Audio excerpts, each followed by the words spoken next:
All right, welcome once again to another edition of Learn Photography with Duck. As always, I am your host, Duck, and today we have episode 31. And it's getting close to Christmas time, so I hope all of you have made your Christmas list for Santa. Yes, I am buying. Uh, Yes. not not that there's a lot of memes going around about Trump hitting Santa with tariffs because technically they're all imports. Not to rehash the question that Bill had, but I'm just going to paraphrase it here so that we all understand what we're doing today.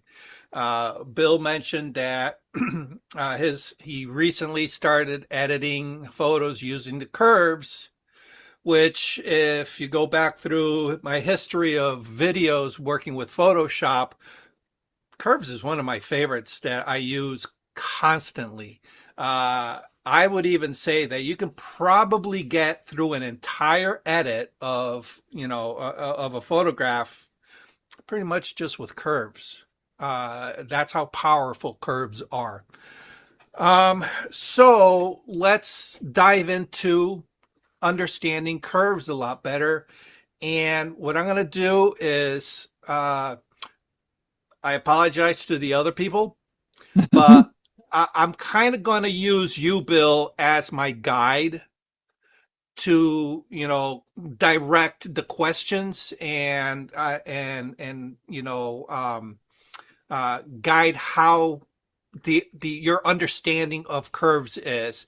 Everybody else will benefit from it, and of course, if anybody else wants to chip in and it says, "Oh, okay, I don't get this," again, feel free to ask questions. But since Bill's the one that kind of kicked this off, uh, See, I'll just use you as a sounding I board. thought How's the that? photo looked flat and I thought there were too many highlights. So I went into that. My first thought is to do the mid range. Did I say Mm-hmm. that correctly? Mid range? Midtones, mid range, yeah. Midtones. Sorry, midtones. Because my understanding is that's what affects the contrast the most. That's my understanding. No? Mm, Okay. all right. But at another point in time, when I asked, because every time somebody gives a lecture on sliders, they do it differently. And I asked one time on the North Haven Camera Club site, hey, Mm-hmm. what should I do? And Mike, who was our president at the time, said, go with what needs to be fixed the most. So Right. I tend to do that. Okay. All right. So hold on. Let me see.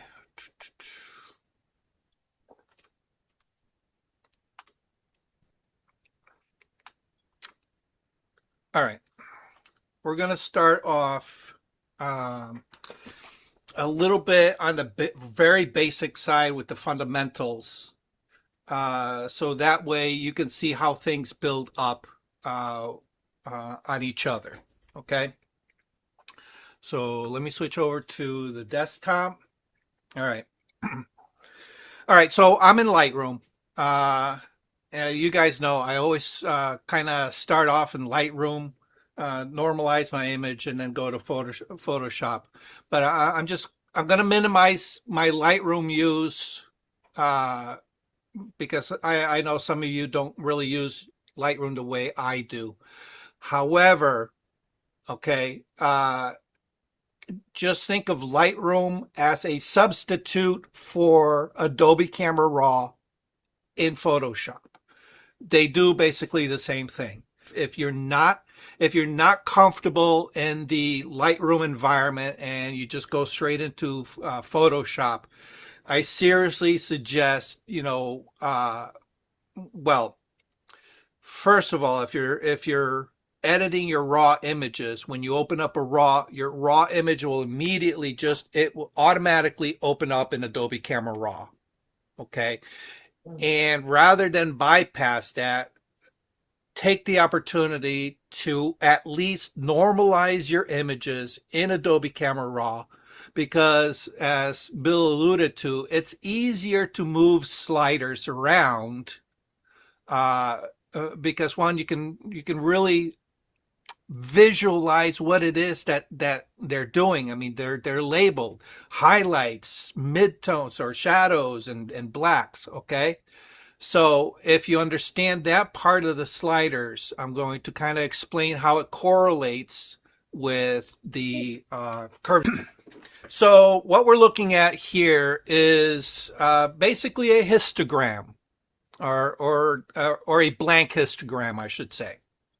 Okay, and this is what you would normally see in Lightroom and in Adobe Camera Raw.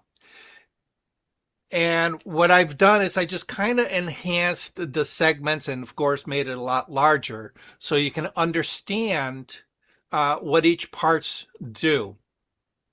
Now, in the past, I've mentioned if you really want to grab hold of your understanding of how to manipulate light in a photograph, I highly recommend reading the book. It's called The Negative by Ansel Adams and his partner. What was his first name? Archer. Can't remember his first name. Sad. The two of them worked diligently together, and Ansel Adams' name, kind of overshadows everything else. But anyway, they of course, or Ansel Adams kind of developed the zone system of exposure control, and for the most part, we can take a lot of that knowledge and transfer it into the digital realm. It works slightly differently as far as how we manipulate the tones in software as opposed to in a dark room, but the fundamental properties are there.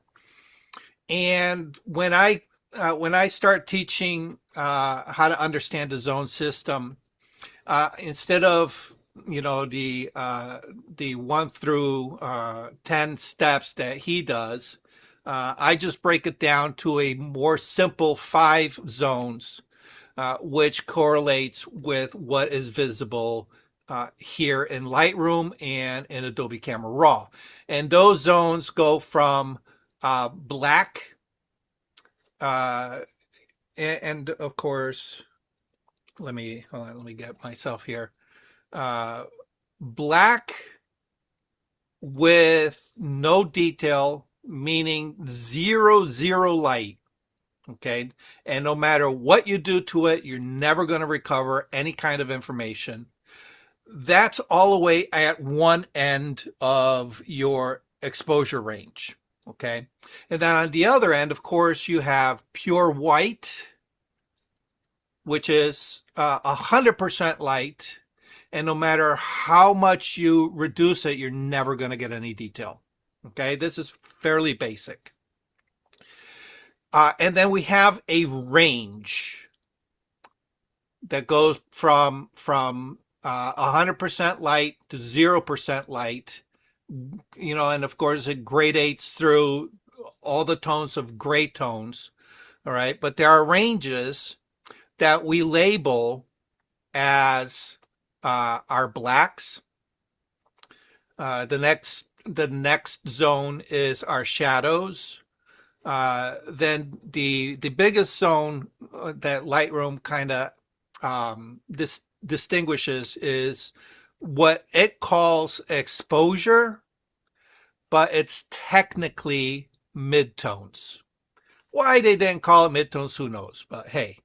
And then we have highlights and whites that correlate with, that side of the exposure range. Okay.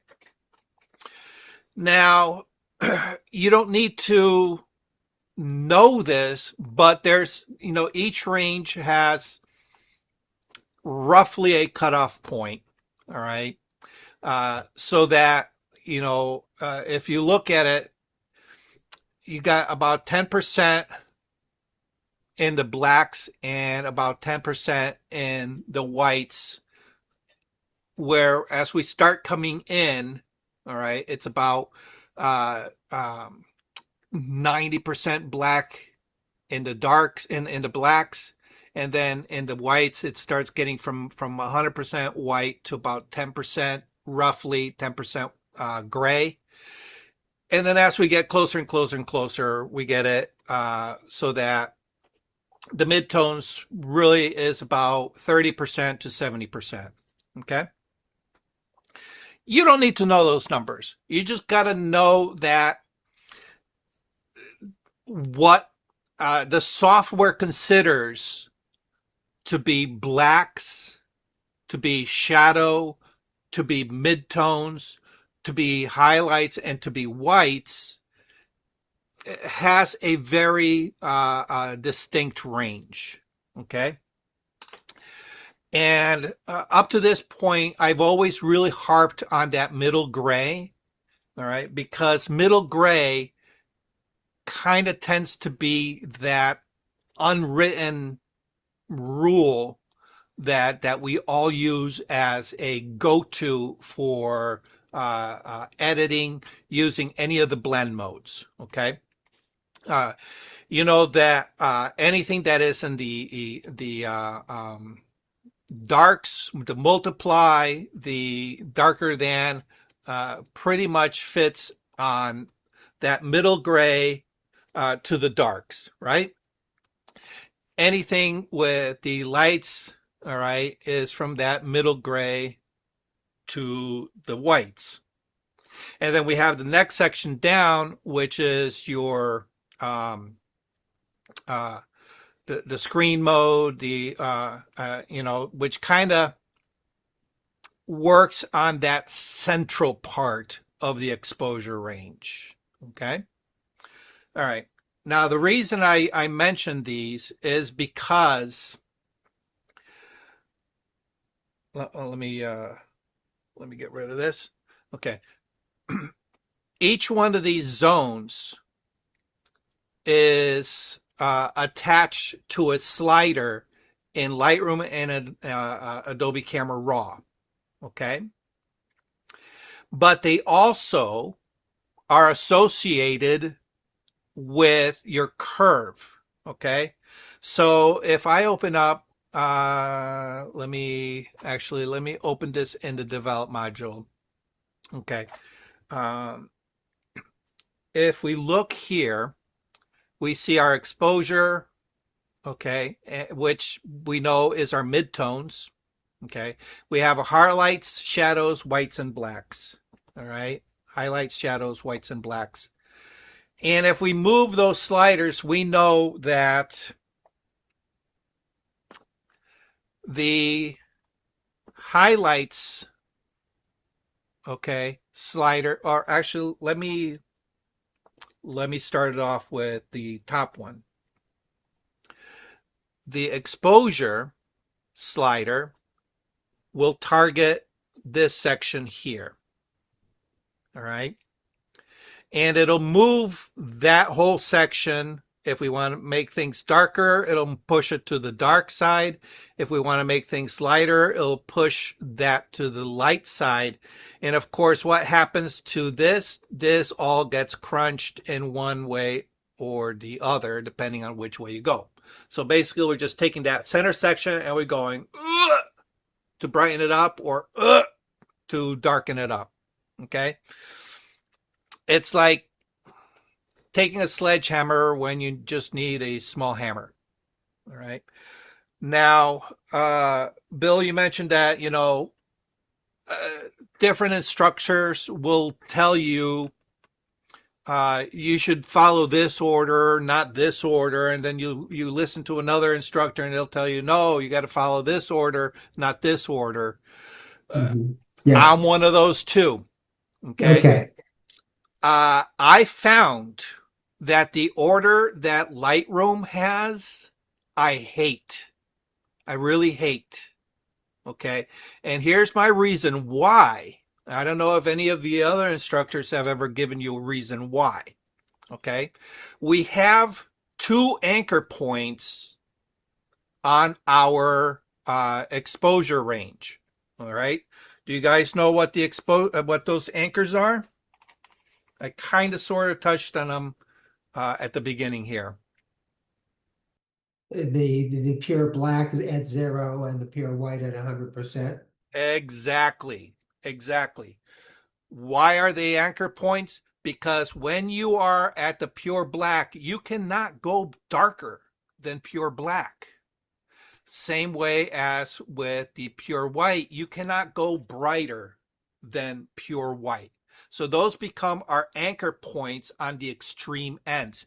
Everything else in the middle is very, very flexible. Now, I've used the analogy of a spring, all right, or like the bellows of an accordion, okay? If you take the middle part of a spring, if you're holding the two ends of a spring, okay? If you grab that middle part and move it back and forth, those two ends do not move, okay? But what happens to the part closest to the anchor point, it compresses.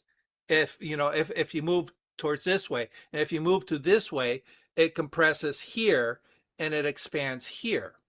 All right. So even though you're moving that exposure slider, which controls the middle, or the middle, okay, if you push it towards the dark side, it's going to compress. Uh, uh, it's going to compress all of this, okay, and it's going to expand all of this.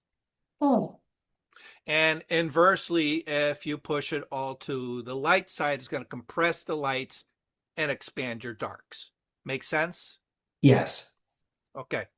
So what happens is that uh, if you start with that, you are also affecting everything in its neighbors, the shadows, all right, or the shadows, the highlights, the whites, and the blacks. Okay. Uh, and because you're starting from the center, it's going to affect its neighbors the most, and then the neighbors after Right. that a little less. All right, just like a picture of spring. Okay. All right. Now, when we are normalizing an image, oh no, let me back that up a little bit. All right. So that's we have our range from black to white. Okay. Now, when we take a photograph, if we are able to capture a proper exposure under the best conditions, what's going to happen is that your dark tones, all right, everything that is in shadow in your photograph should have some kind of information, meaning it should not be crushed all the way against the black. Okay? It should have some wiggle room. Likewise, in the highlights, like the skies and things like that, it shouldn't be blown out white. All right. So if you have a good exposure, there's going to be a little bit of leeway, and you're not going to be pressed against the blacks and you're not going to be pressed against the whites. All right. You're actually going to be a little bit in. Okay. Make sense? All right. So what happens is if those two areas of lights and shadows, okay, are a little bit closer to the midtones, the image tends to look a little flat. All right. And this is where contrast comes in. All right. Now, Bill, you mentioned, contrast, is you just take the how was it that you phrased it? I I can't I remember. phrased it that I don't know if I phrased it this way, but usually contrast makes the blacks blacker and the whites whiter. I Okay. know. What I was Yeah. thinking was the mid-tone. I thought doing the mid-tone first might be the best way to go to get the contrast that I want. There we are. Okay. All right. All right. So a histogram that looks like this. All right. Uh, this is one of those things that I remember way back when I was making my transition from film to digital. This was the histogram, the ideal histogram that you should aim for, where your exposure sits somewhere in the center, and that's how you know you have a proper exposure. I've since learned this is wrong. This is false. It depends on your subject. Okay. If your subject is gray, all right, if your subject has colors that fall within the mid range of luminosity, then yes, this would be it. All right. But if you're photographing me, a pasty white dude who wears black t-shirts, guess what's going to happen? My histogram is going to look more like this. All right. This is me and this is my shirt. Okay. Notice the difference in the shape of the histogram. All Yeah. right.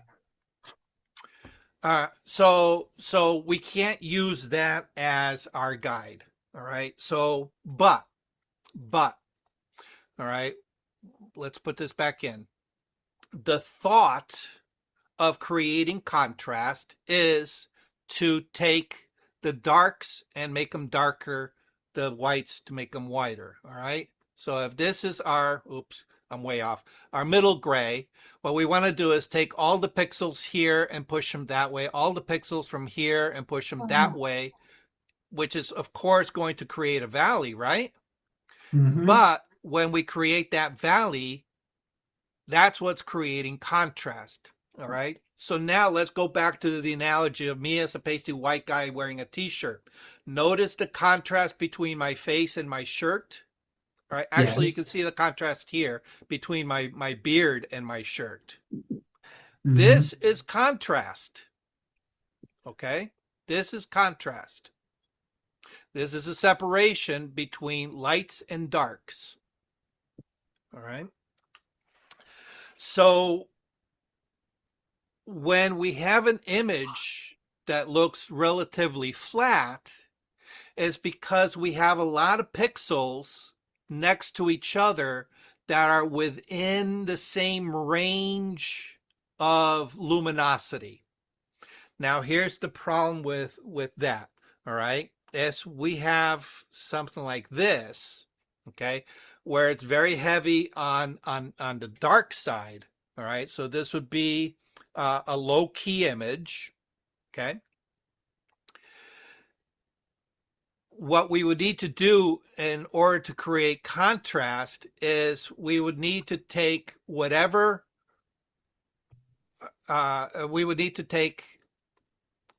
is on this side of the height of that hump and push it one way and push it the other way. And that's going to give us a little bit of contrast between within that dark area. Okay, so what do I mean? I don't have an example right now, but I think I touched on it. Can't remember who it was. Maybe it was you with you, Mark. Um, Picture somebody wearing a black leather jacket. Okay, and it wasn't properly lit, so you're not getting the right color highlights to create, the definition of the lapels and the buttons and the seams and things like that. All right. So what happens is you have a very flat looking leather jacket. Hopefully everybody can picture this. All right. The whole entire leather jacket is dark, right? It's dark. So we need to create contrast just within that dark section. So what we Ah, do is we push the lighter of the dark gray, the lighter of the dark gray pixels more towards the light side, okay, and probably keep the other colors or the other darker shades there. We don't want to really push them into black because then that just, creates a whole new mess. All right. So when we are pushed up against one wall, we only have a little bit of leeway. All right. But that's how we create contrast. We just take the lighter tones of our subject and pull them towards the light side. And then we take the darker tones, and if we have room, we pull them to the dark side. Okay. So it's not about, 50% gray to the light and 50% gray to the dark, and then split those apart. That's the most common version, but it's not the end all. Okay. Same way as if you're photographing something that has a very light sky. All right. So now if you have a very light, you have a landscape and then you have a very light sky, you're going to maybe have a histogram like this. Okay. And now we say, okay, well, there are clouds up there, but they're not very visible because the sky behind the clouds are almost the same tone. So what we need to do is we're basically just uh, I missed it. What the hell?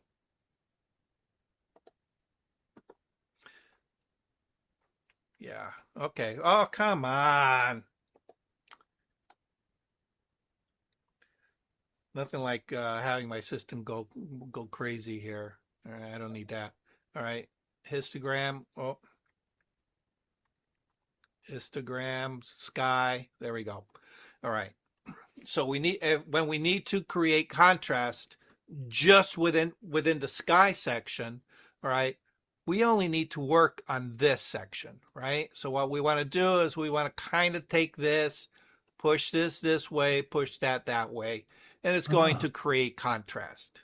Or, Then what's should that? I be looking at the histogram first and then analyzing No, it? you don't. No, no, no. I'm saying I'm pointing to the histogram just so you understand what part of the tonality Okay. range Okay. I'm looking at. But all you got to do is look at your image and say, "Oh, sky, lots of bright pixels." Okay, Hmm. it's those bright. Actually, this side. It's those bright pixels that you're going to be concentrating on. You don't care what well, the histogram is a great tool to learn to read, Hmm. okay, because you can place the histogram way up in the corner and you can see as you're manipulating, you will get a live representation of what your actions are doing, okay. Hmm. But do you need them? You can get by without it. Okay. When you look at a picture with a bright sky, yeah, it's a bright sky. All those bright pixels that are creating your sky, that's what you want to target. Okay. Okay. And that those are in these two sections, all right, of your histogram. Okay. All right.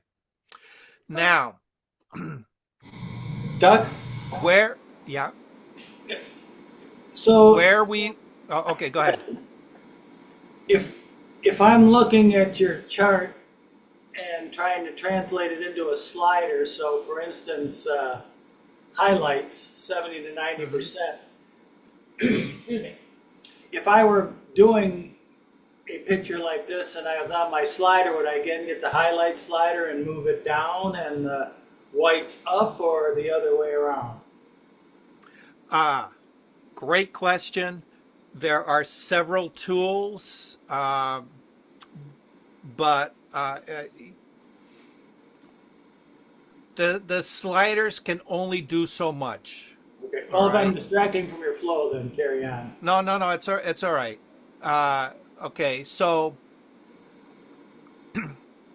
it's a good question because uh, let's look at it from what the slider does.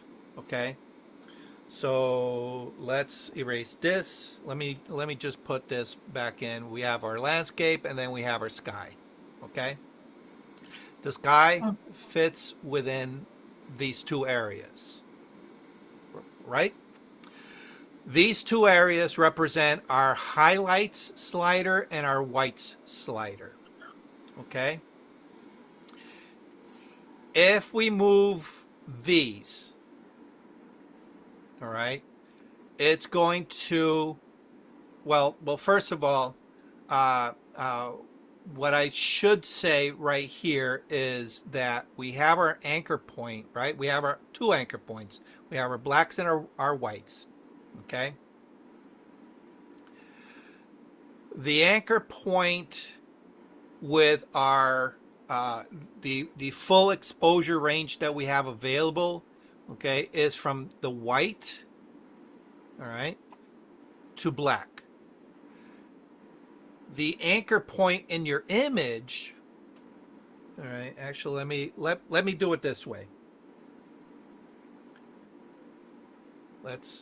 We have a landscape that, all right, goes like this.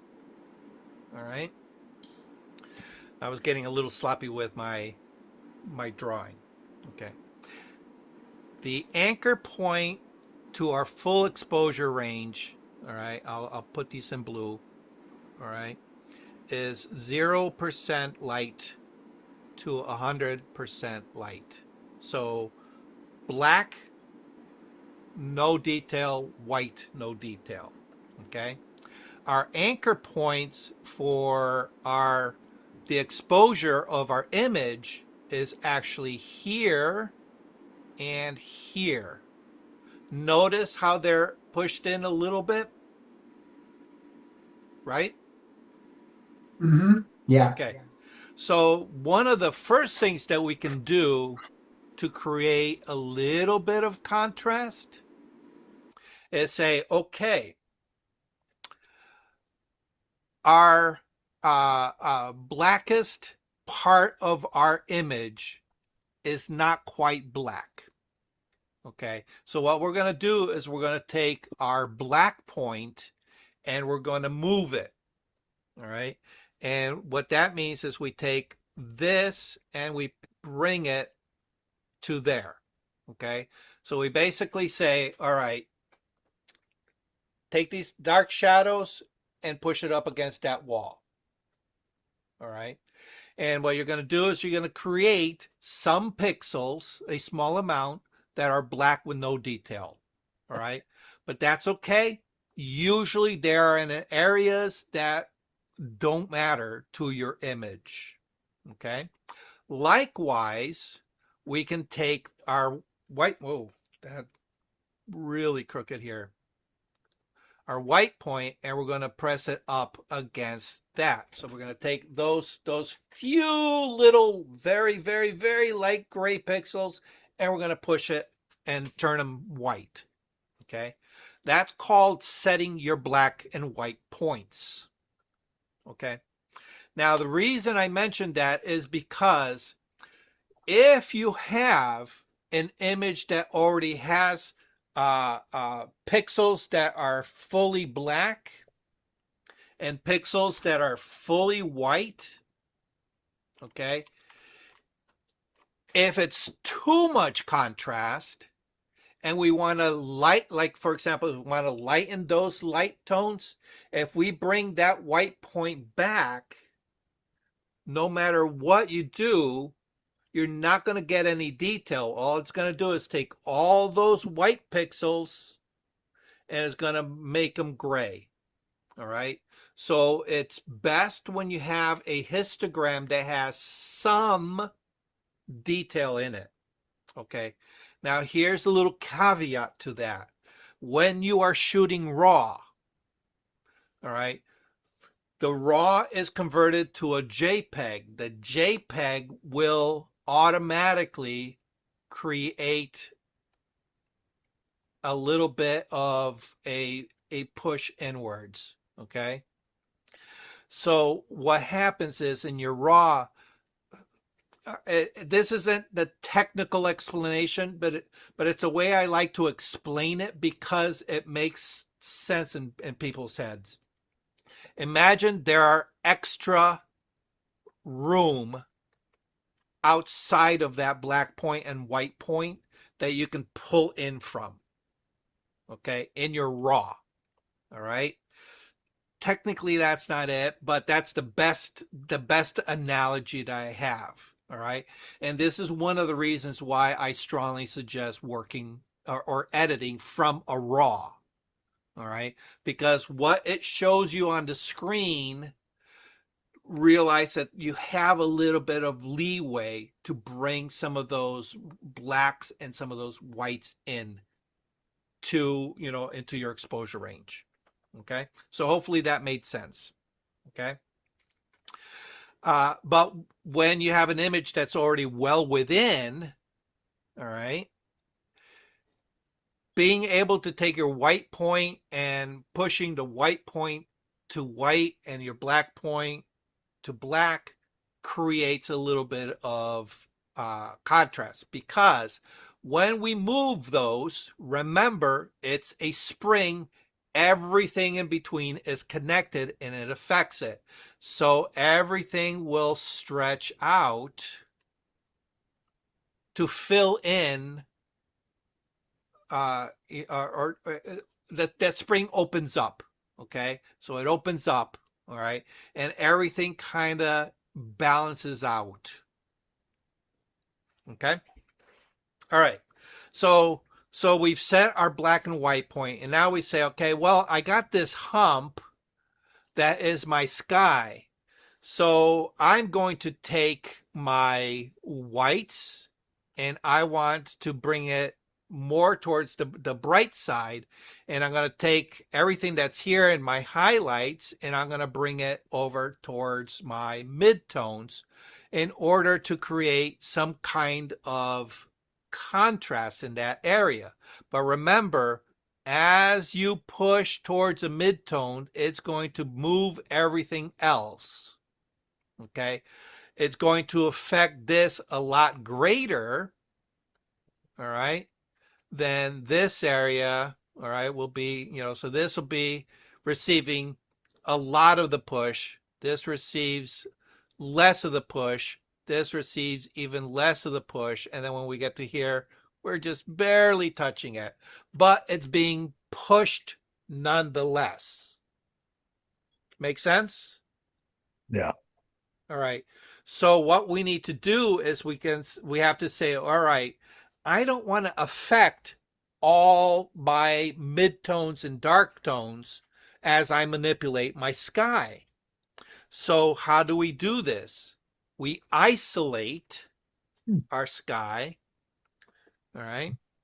We isolate so none of this gets touched and we only move this. How can we do that? Anybody want to venture a guess? Yeah, I gotta go I to hear the curves. chuckles. Curves. No, No. something a little more basic than that. Okay. Why? We isolate it by creating a local adjustment. All right. Now, previously, all those sliders are global adjustments.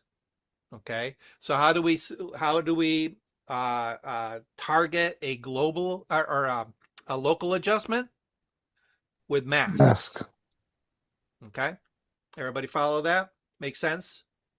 All right. Hopefully the puzzle pieces are starting to come together. All right. All right.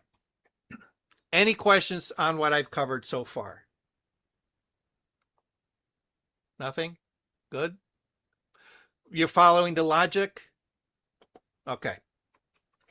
All right. Let's go back to our histogram with nothing in it. Okay. Along with those 5 sections, all right, you're going to see these three lines here, which divide the that histogram into 4 quadrants. Okay, 4 quadrants. Now, picture. Oh, let's see if I can draw a straight line. Oh, I'll draw an arrow. All right. Picture a line like that. Okay. What does that look like? Straight Anybody? line. What does this, the whole thing with the histogram with that line going through it, what does that remind you of? Triangle. Curves adjustment, right?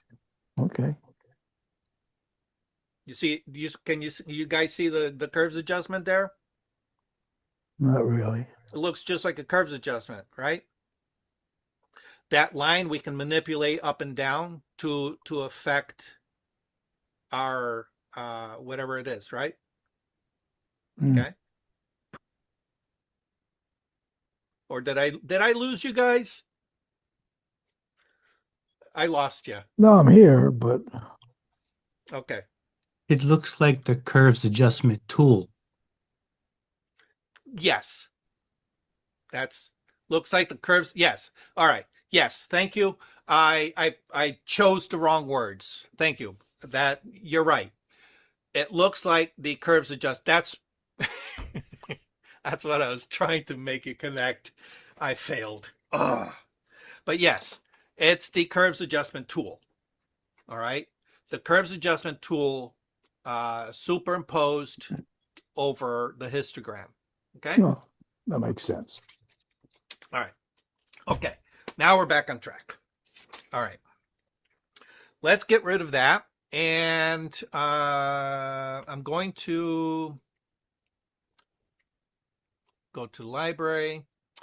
Let's close this up and open up this. Oh,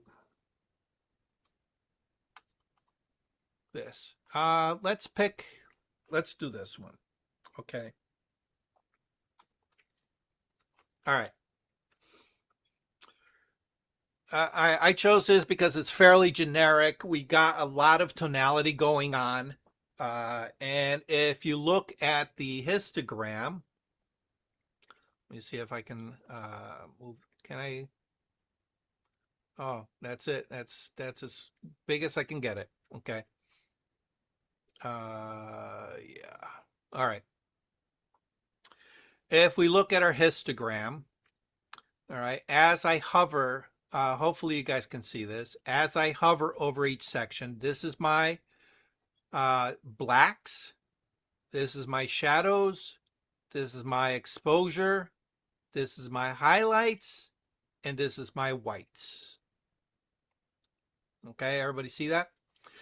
If I hover over these sliders, okay, I want you to see the parts that are highlighted up here, okay? There's my exposure, all right? See it highlighted? My lights, my shadows, my whites, and my blacks, okay? So we have the 5 sections represented, all right? So now let's take that example we had previously. You know, we have the bright pixels that are creating our sky, all right? And this is now where you have to use your noodle to interpret what you're looking at within the photograph to how it relates to the sliders, okay? So what do we have? Let's take a look. We have clouds, right? Clouds, clouds, clouds, clouds, clouds. But more importantly, what are those? Okay, they are extremely bright pixels. They fall somewhere probably in this section of the histogram, all right? So now if we look at these sections, all right, where it's blue, all right, we notice that this is a lot darker than this. All right. So if we were to remove the clouds, we have a gradation of blue from left to right, going from dark blue, or okay, now remember, this is all relative, right? We call this dark and we call this light because we're looking at the relationship between the extreme dark blue, all right? We don't have anything that's bluer than that in our sky, so we label that dark even though it's not, all right? And we label this light even though it's not. Okay, because can we get lighter than that light blue? Absolutely. Can we get darker than that dark blue? Oh, by all means. All right, that dark blue is probably more in line with midtones than anything else. Okay. All right, but the reason I bring that up is because those will fall within probably this section of our histogram. All right. Oh, you know what? I apologize. I should be sharing my screen so you guys can see the full effect. Okay. All right. But let's say I want to see if I can pull some detail up in the clouds. All right. So I know that we have even up here. All right, we can see we have some tonality between bright white and less bright white. Okay, so if we take our whites and we bring it down, all right, now we have areas that are still white. Okay, because remember, and this is a great example of what I mean by when you're operating with a raw photograph, it feels like there's more available data outside of that exposure range. I brought that white slider down all the way, and I'm still not at, all right, and if I show you, these areas are white with no detail. Okay, those areas are white with no detail. If I bring this back up, you can see how much larger that those areas are. Okay, so that area is white with no detail. Okay, so theoretically, everything we're seeing red, if that is white with no detail, if I bring that white slider down, all right, those should be getting darker gray. Okay, but they still look white to our eyes. All right, so if we look at it, because it's relative, it's what we term white, even though technically it's not. Okay, but you can see how that slider, let me bring those back up, only tackles a very small section of that sky. All right. But what I want you to do is I want you to pay attention to what it does to the lower part of that image. Okay. So pay attention to what it's doing here. All right. It's going to be subtle, but pay attention to that slider. I'm going to take my whites and I'm going to slide her in. Okay. It muddied up the colors in the lower section. Okay. It muddied it up. All right. So we're actually losing contrast in that lower section. All right. Because what we're doing is we're taking the lighter pixels for our house, and we're pushing them more towards the midtones. Okay. And what happens if you have too many midtones? Everything kind of looks washed out. Okay. This is what I mean by you have to be careful with global enhancements because they affect everything else. Okay. All right. So let's get into the curves. Let's get into curves. All right. I'm just going to reset this. Let's take this off. All right. And we just happen to have a tone curve here. All right. And if you look at it, we have 4 sections. All right. So we have 4 sections. 1, 2, 3, 4 sections. Okay. And that kind of relates to what I showed you previously with my representation of the histogram. Okay. The middle section, all right, that's our 50% gray. Yeah, we can't see right. it, Doug. Doug, we can't see it. Okay. There It's we there. are. It's Okay. there. Here, Oh, okay. Okay. I was looking for that big thing that you had. yeah, Okay. here we go. We're Okay. gonna. Unfortunately, I can't make it bigger than this. All Okay. right.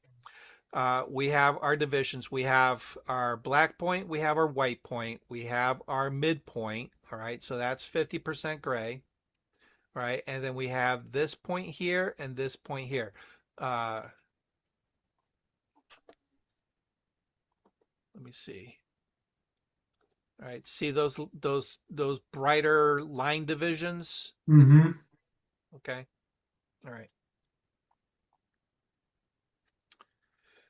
Okay. Actually, you know what? Okay. Yeah. Well, you know what?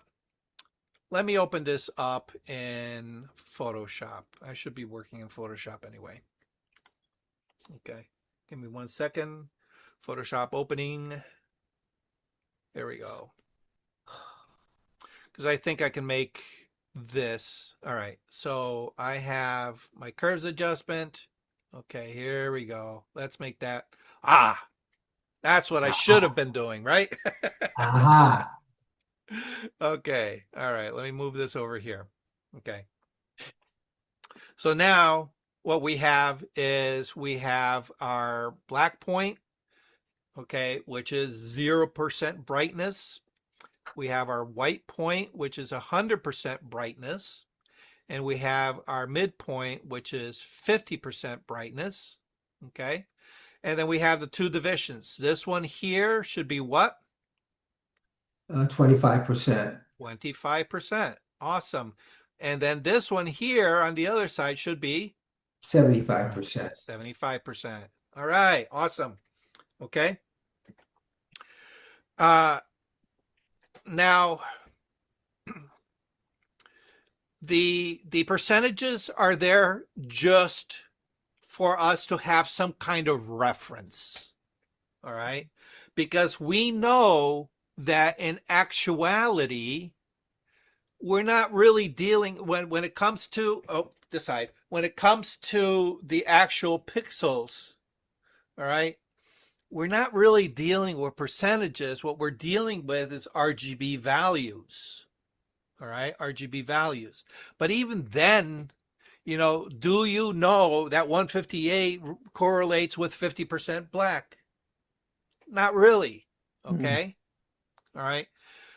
They're just there for reference to kind of have something to visualize with. All right. If it helps. But where it's going to help you is understanding the tonalities. All right. So let me close this up real quick. What I'm going to do is I'm going to create a solid color adjustment. I'm going to make this 50% gray. All right. And I'm going to change this from normal to saturation. So what I've done here is I've basically just converted my color image to black and white. All right. Because when we are working with the curves adjustment, what we're working with is shades of gray. All right. You've heard me say this before. What is a color image made from? Black and white. 3 black and white images. One with a blue filter, one with a magenta filter, and one with a red filter, and one with a green filter. Okay. All right. But the foundation are black and gray images. All right. And it's those tonalities that we are going to manipulate. Okay. So if we manipulate the overall tonality across all 3 channels, we're dealing with the luminosity of our color photograph. If we manipulate the luminosity on an individual channel, we are manipulating the color of the blue, the color of the red, or the color of the green channels. Okay, which in relation to each other will also affect its counter, which would be yellow, magenta, and cyan. I'm getting way ahead of myself. All right, but just understand we're manipulating luminosity. Okay, so now that I've stripped away the color, we can see what we called dark blue, all right, up in this section, and we refer to this as light blue.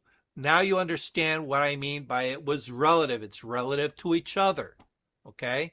But in respect to the full spectrum of black and white, this up here probably doesn't even fit within our oh, it is. Okay, there we go. All right. If we look at, all right. Oh, I can't do it. Okay. Let's see. Let me get my eyedropper. Let me go. I can't remember how to do this. I haven't done it in like forever. All right, hold on. Where's my eyedropper? Is it my eyedropper? No. Isn't it? Oh, there it is. Down small ones. Okay. Did we? All right. Single point. I can't remember how to do this. What the hell?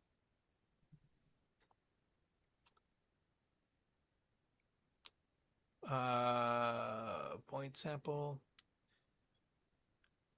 There we go. Okay. There we go. If we look at the RGB value, all right, remember I said, you know, we're dealing with percentages. We have 100% luminosity is pure white, 100% or 0% luminosity is pure black. But the pixels aren't by percentage. The pixels are by RGB value. 158 is middle gray. Look at the values. Yeah. All right. Look at the values. That is as close to middle gray as I'm probably going to get with that sky.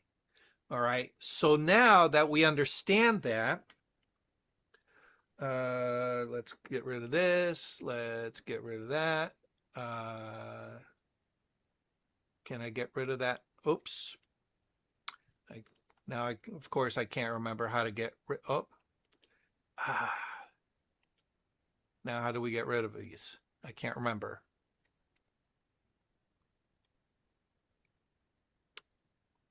You know.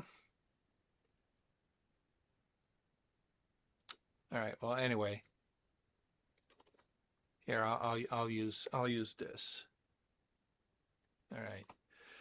There's our light blue, which is 210, 255 being pure white. Okay. So now we understand that our sky goes from middle gray to, and if we add, how do we add another one? I can't remember. There we go. All right. That is 255. Okay. So we have 255 here. We have 210 here, and we have 159 here. Okay. So we have the full range from middle gray all the way to 100% white. Okay. In our sky. You don't really need to know these values. It helps if you want to get really, technical about it. But all you have to know is how to interpret what you're looking at in reference to middle gray. All right. If you can visually isolate your middle gray tones, you're like 5 steps ahead of everybody else. Okay. All right. So, oh, there we go. All right. Okay. So we got our white tones, we got our light tones, and we have our mid gray tones. Okay. So now we have our histogram. Okay. We have our histogram. And we know that the histogram for our sky, all right, for our sky, keep that in mind, for our sky, goes from here to here, right? Mm-hmm. So now if I take my histogram and I grab and I place a point in the center being 50% gray, all right? Oh, before I get further, okay? This right here is our white point. Okay, remember, we cannot get brighter than white. And this is our black point. We cannot get darker than black. Okay? All right. If we take that midpoint and we bring it up, okay, what we're in essence doing is saying that, all right, actually what I want you to look at is this bar right here, okay, because this bar goes from 100%, 100% white to 0% black. Okay, everybody see this? Mhm. Right here, we have our 50%. Okay, so what we've taken is this point here, which was our center, our midtone, and we brought it up to here. What is this value? About 75%. 75%. You get the prize. Absolutely. Okay. All right. Everybody follow that? Yes. Okay. What does that translate to? Okay. Well, if this is 158 and this is 255, what's the middle? I don't know. I can't do math that About well. let's say 200, 210, something like About that. about 203, I think it is, right? Yeah. Something like that. Hmm. Okay.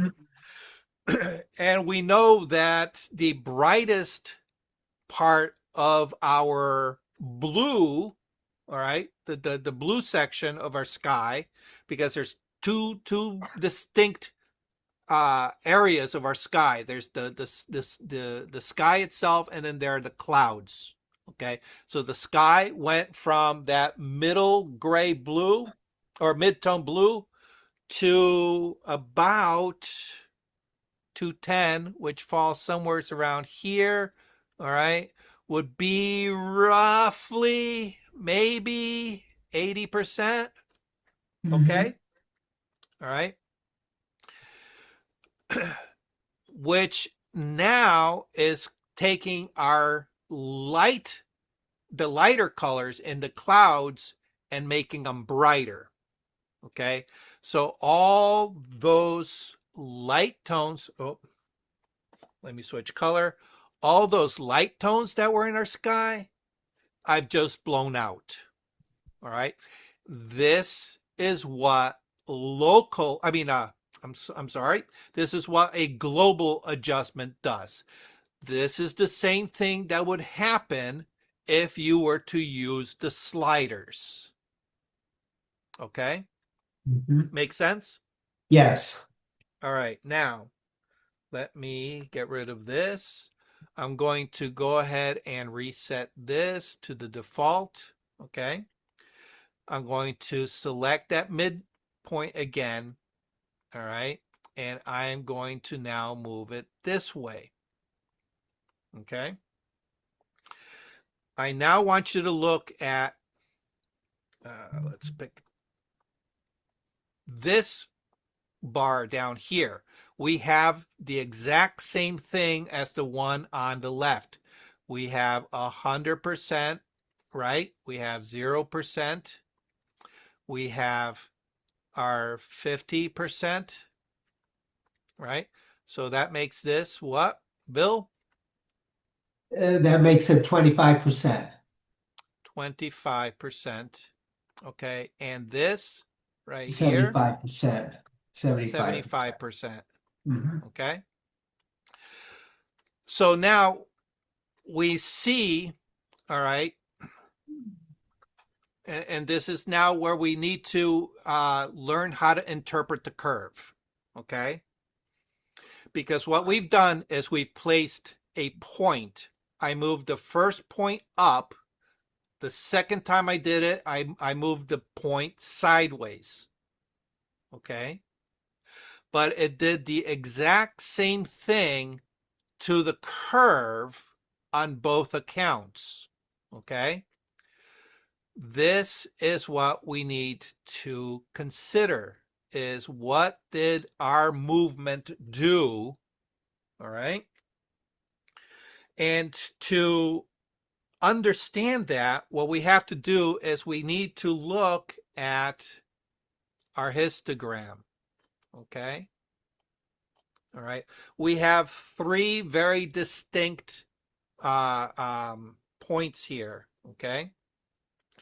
And we know because we counted the numbers, right? We know that our numbers fall for our sky within this area. Make sense? Hmm. Okay. Yes. And we know that the part here was 50%. So that was the darkest part of the blue. The darkest part of the blue, okay, was in that corner. All right. And we can't see it, but the lighter part of that blue was more, over here. Okay. Which actually fell within this range, right? Hmm. This range is our blue sky. Okay. And that our clouds probably fall within here. All right. Because even the lightest part of those clouds probably aren't as light as the lightest part of the blue. Okay. The darkest part of the clouds, not as dark as the lightest part of the sky. Follow?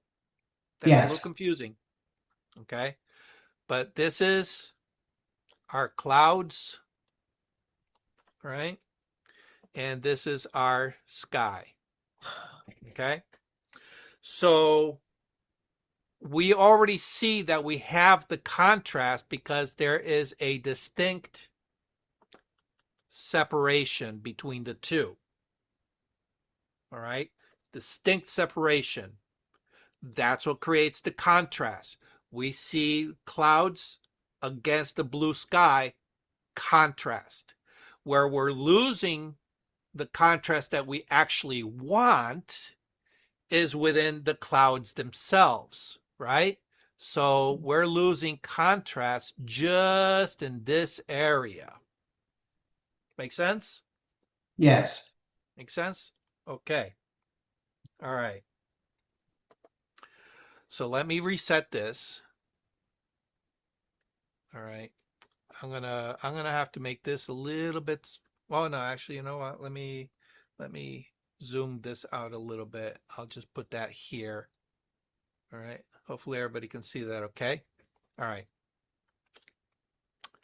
So now what I want to do is I want to just isolate the clouds. Okay. And if I know that the clouds fall somewhere within within this range, all right, that's our clouds. Okay, that means that from here to here, all right, I don't want that moving because Okay. I don't want that spring effect. I don't want whatever I do up in here, I don't want it affecting anything down below it. You follow that? Yes. Okay. So the first thing I want to do is I want to maybe make a anchor point here, okay, to kind of isolate the upper part from the lower part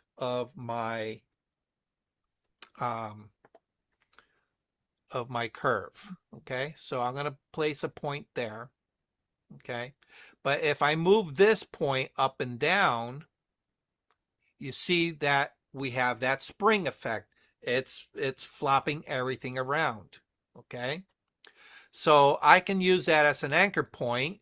All right, and if I put a point there, now if I move that up and Oh, down, okay.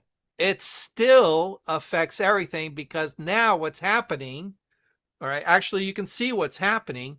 This becomes, all right, if we have a seesaw, all right, if this goes up, what's going to happen to this end? It's going to go down, right? This Mm-hmm. point here becomes a fulcrum, all right? That's what's happening here. This is our fulcrum of this seesaw, okay? Make sense? Yes. All right. So if we want to control this part, we need to put another one here to kind of minimize and keep the fulcrum at a minimum. Okay. And Mm-hmm. now we can take that. All right. And notice how it's only really affecting that up there. All right. So what I want you to do is just pay attention to this part of the clouds.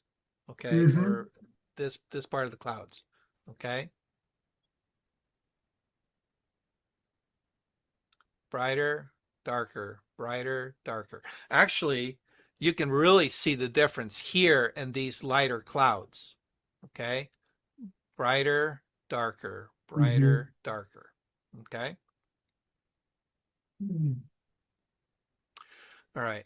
Now, what I'm doing is manipulating everything inside of our white point. Okay. Remember, our white point is here. Black point's all the way down here. We place this as a stop point. Oh, no, actually, no. I take that back. We place this one here as our stop point, which actually became a fulcrum. And then we added these two to kind of prevent that. So now what we're doing is we're manipulating this part of the curve. Mm-hmm. All right. You with me so far, Bill? Yes. All right.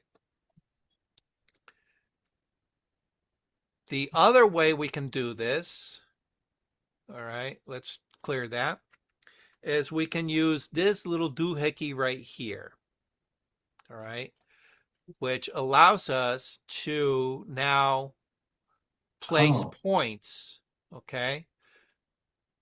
And how do we clear? I can't remember how to clear these.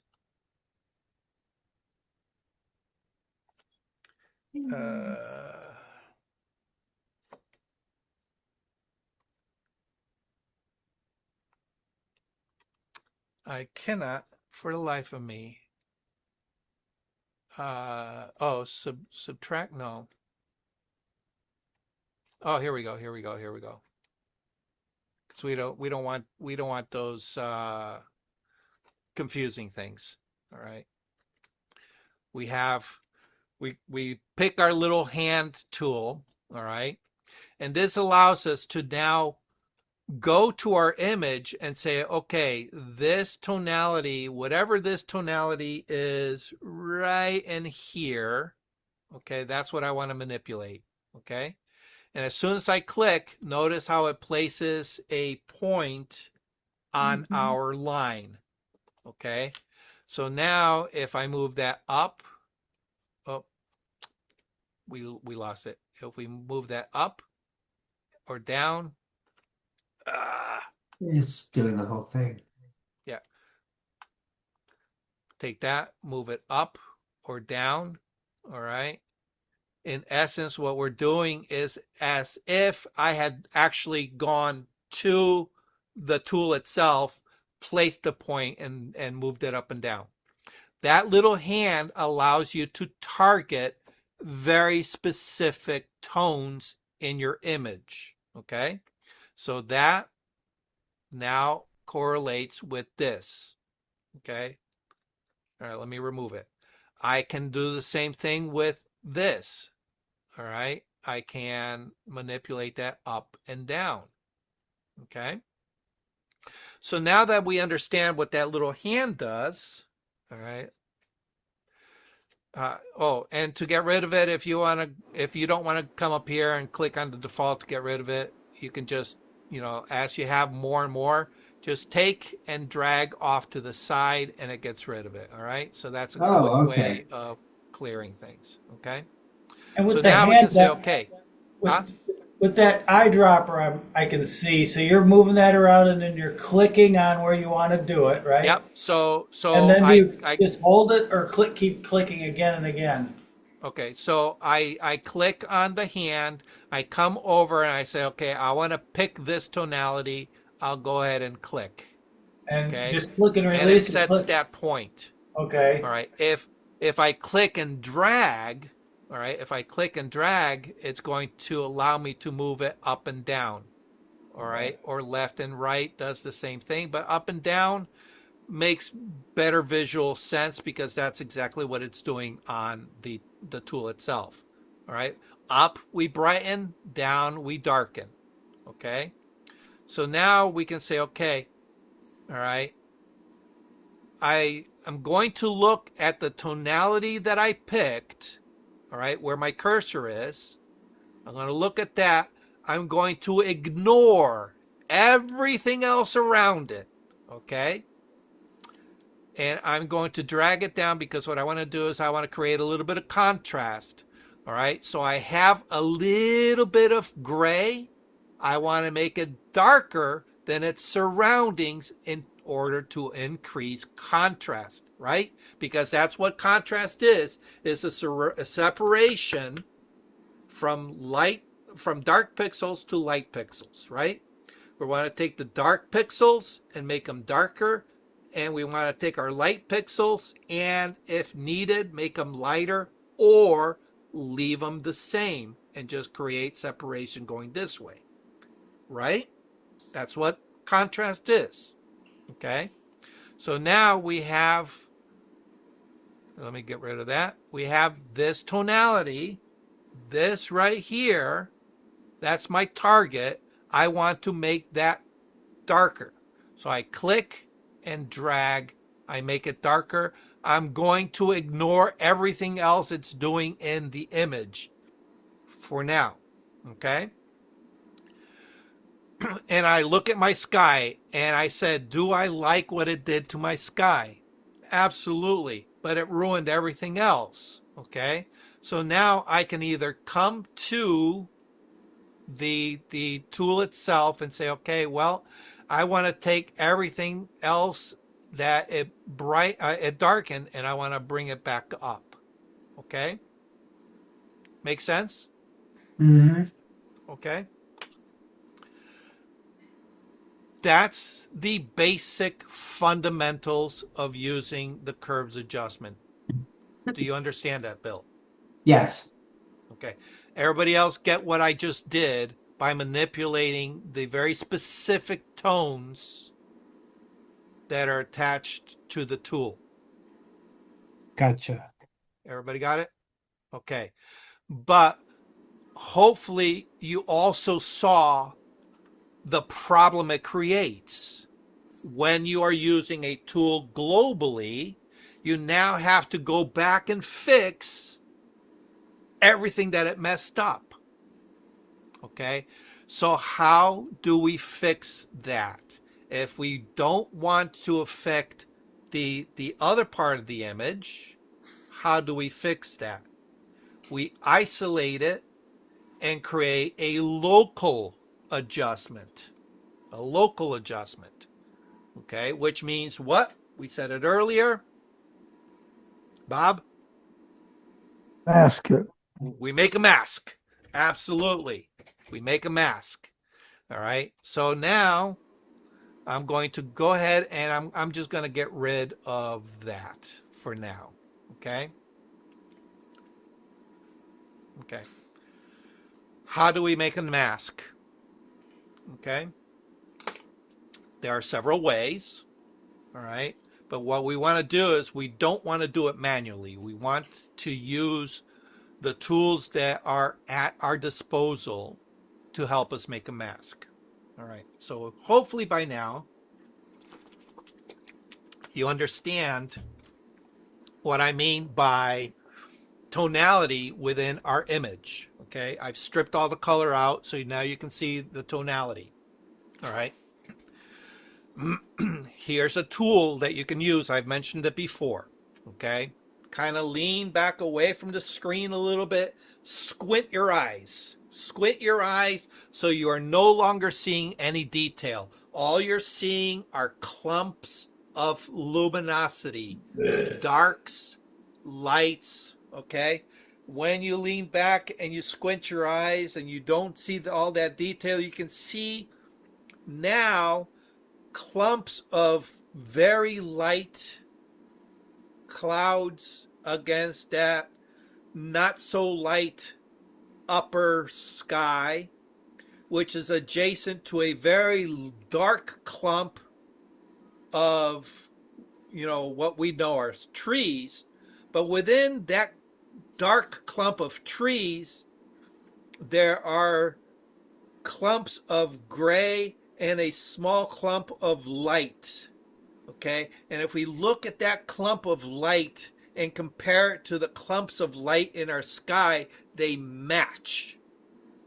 Right? Hmm. Everybody is seeing that, right? And then Yes. below that, what we refer to as a road is a clump of midtones. Hmm. Okay? Right.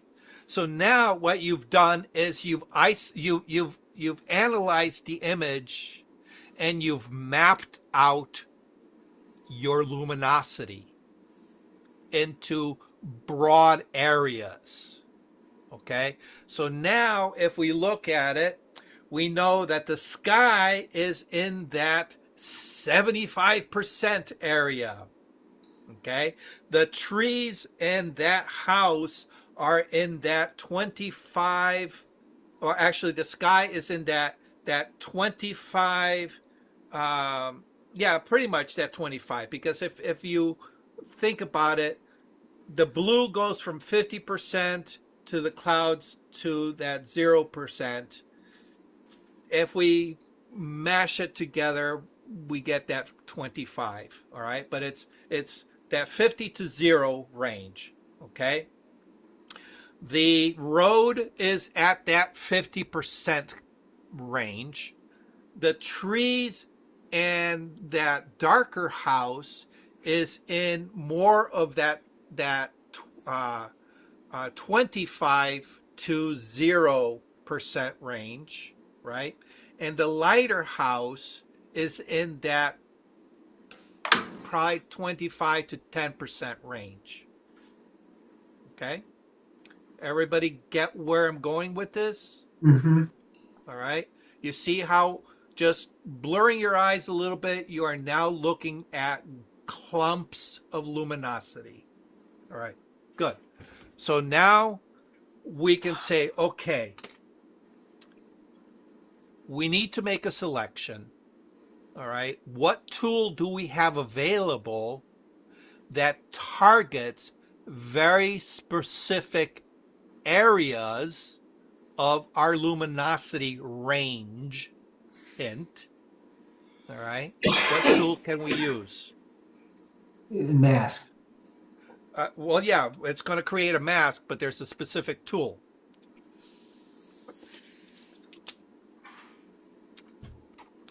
The hint is in the word range. Okay. We're going to use a range mask. Okay. Select, let's see, where is,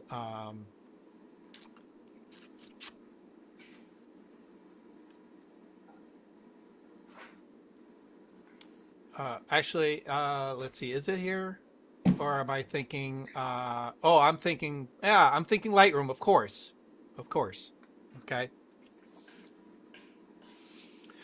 We need to make a selection of just the sky. All right. So what we can do is we can use luminosity masks. All right. Let's see, select.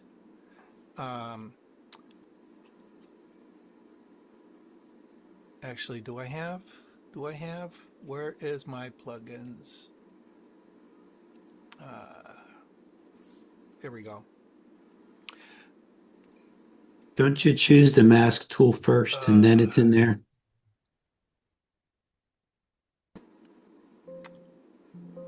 Okay. Why is this? I'm sorry, what? Oh, here we go. Okay. I happen to have a tool, all right, called TK Mask, TK Luminosity Mask. All right. It's a free tool. All right. You can download it from the plugins manager. Okay. Manage plugins. All right. It's going to bring you to this. Okay. And in the plugins, you can, let's see, clear, Photoshop. Okay. Let's see, plugins. Where is the Photoshop? Uninstalled. Oh, let's see. Marketplace. Okay. These are all the ones. Oh, where?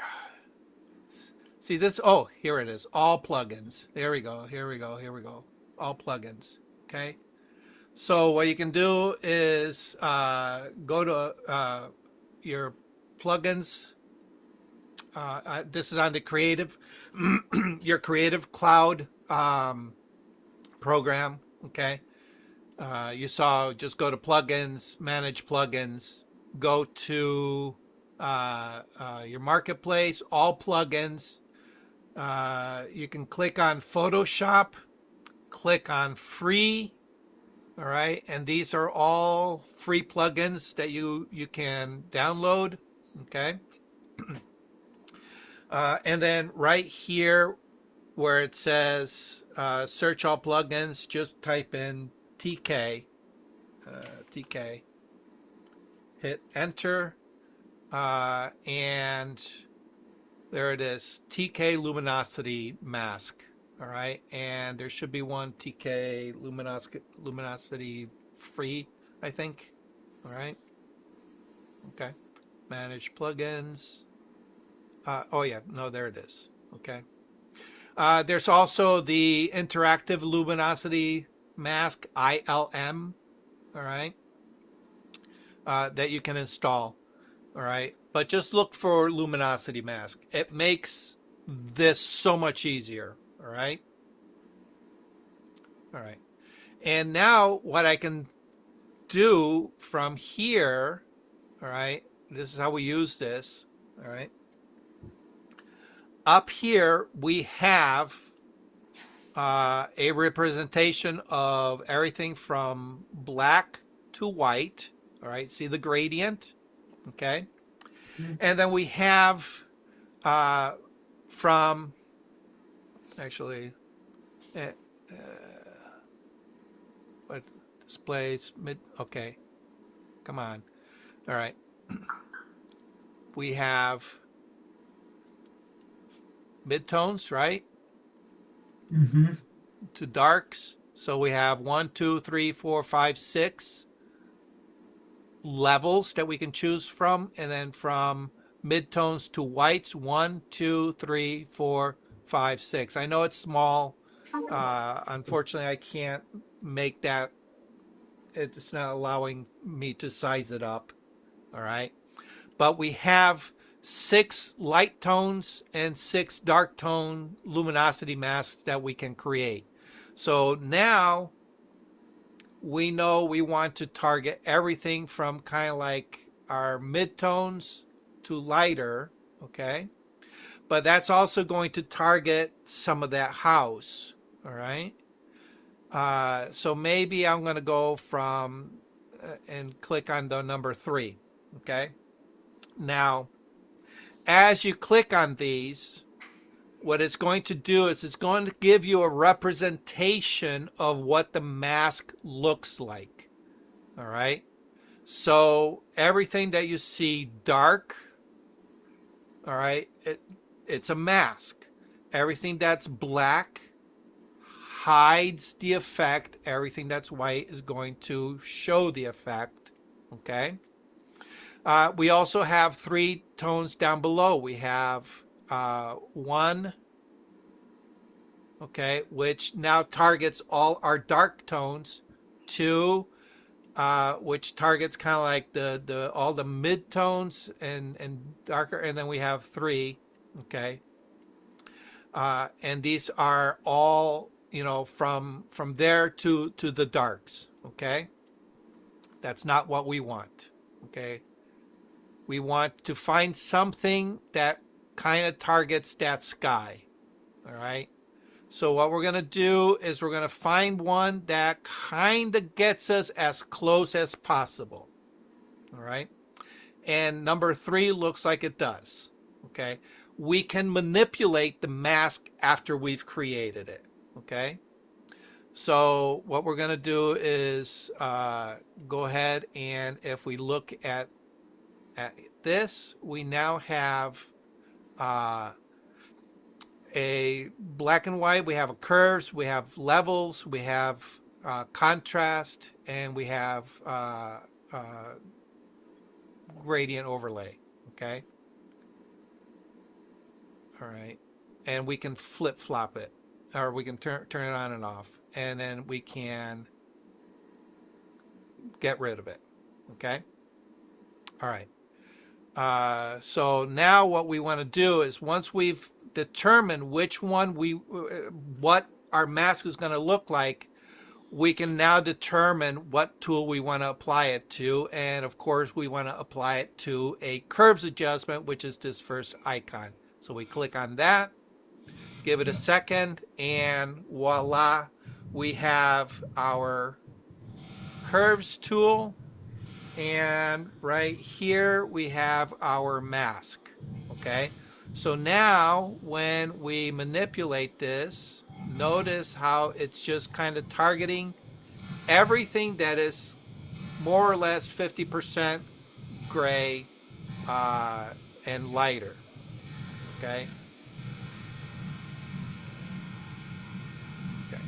But what we want to do is we want to isolate just that sky, right? So let me close this.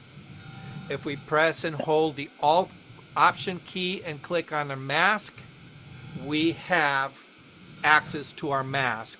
And now within that, we can manipulate it, all right? We can create we can go to layer,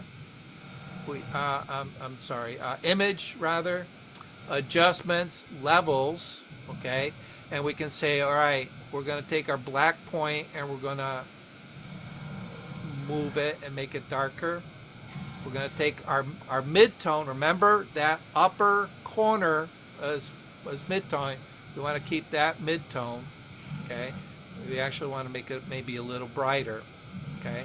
And we can take that sky and we could even make that brighter, all right? But you got to watch your edges, okay? Watch your edges, all right? And actually what we want to do is we want to, okay? So what we've done is created a little bit more contrast within our mask. We're just working with our mask, okay? Hit OK, all right? And now I can take a brush to complete the process, okay? And with black as my foreground color, I can go ahead and just kind of get rid of all this because we don't want it affecting that, okay? We just want it affecting the sky. And if we want to target that upper part, we can lighten it up. But you know what? I think this mask is going to work just as nicely, okay? So we come back, and if you just click here, it brings you back, okay? And now,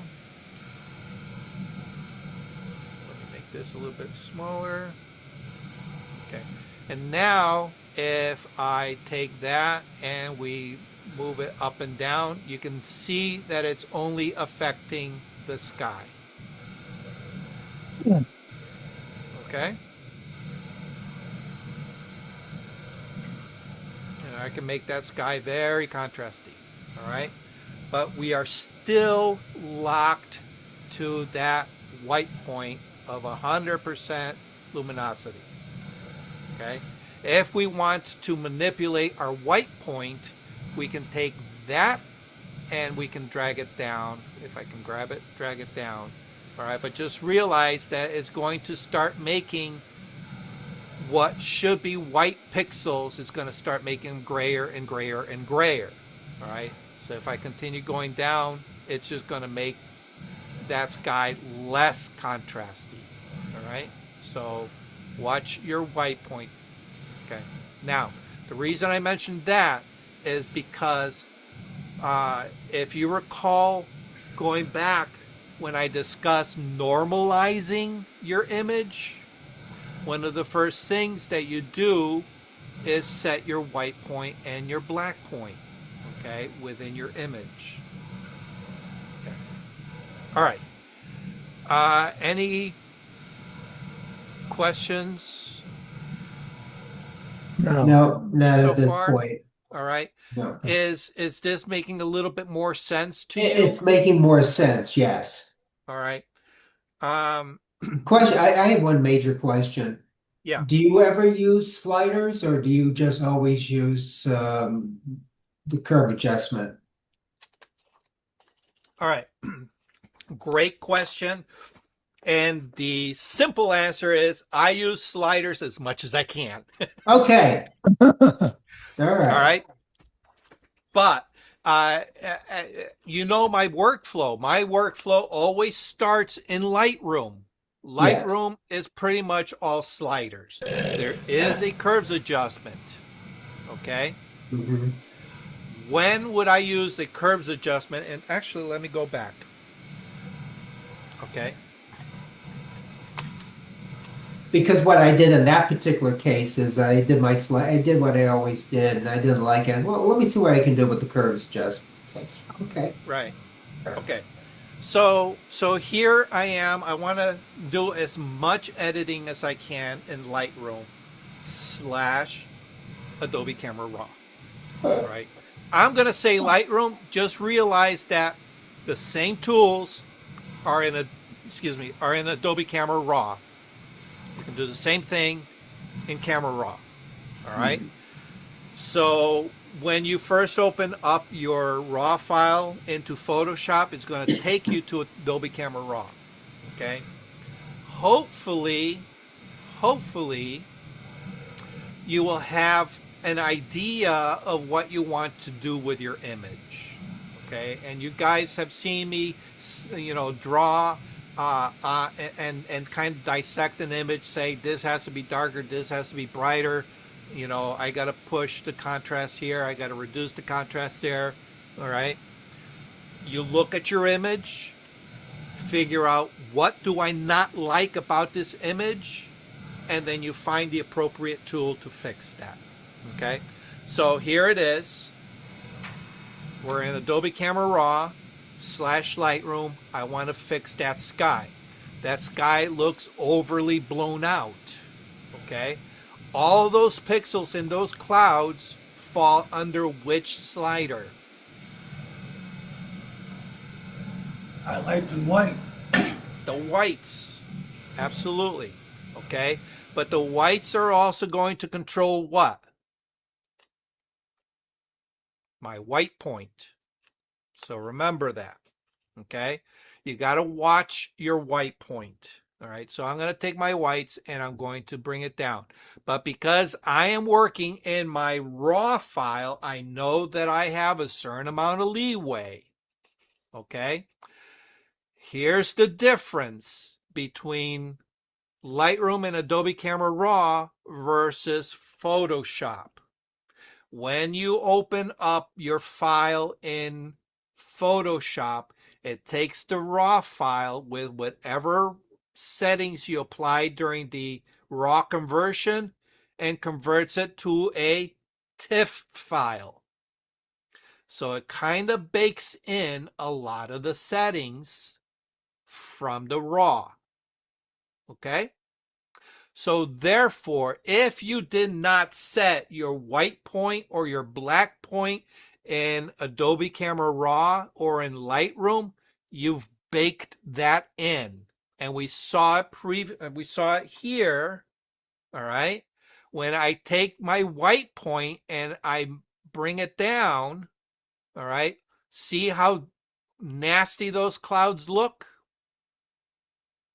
Right? They grayed out. Okay. Here I am in Lightroom / Adobe Camera Raw. I'm taking my white point. All right. There's my white point all the way up. And I take it all the way down. I'm at -100. I've maxed out my slider. I still have white. Okay.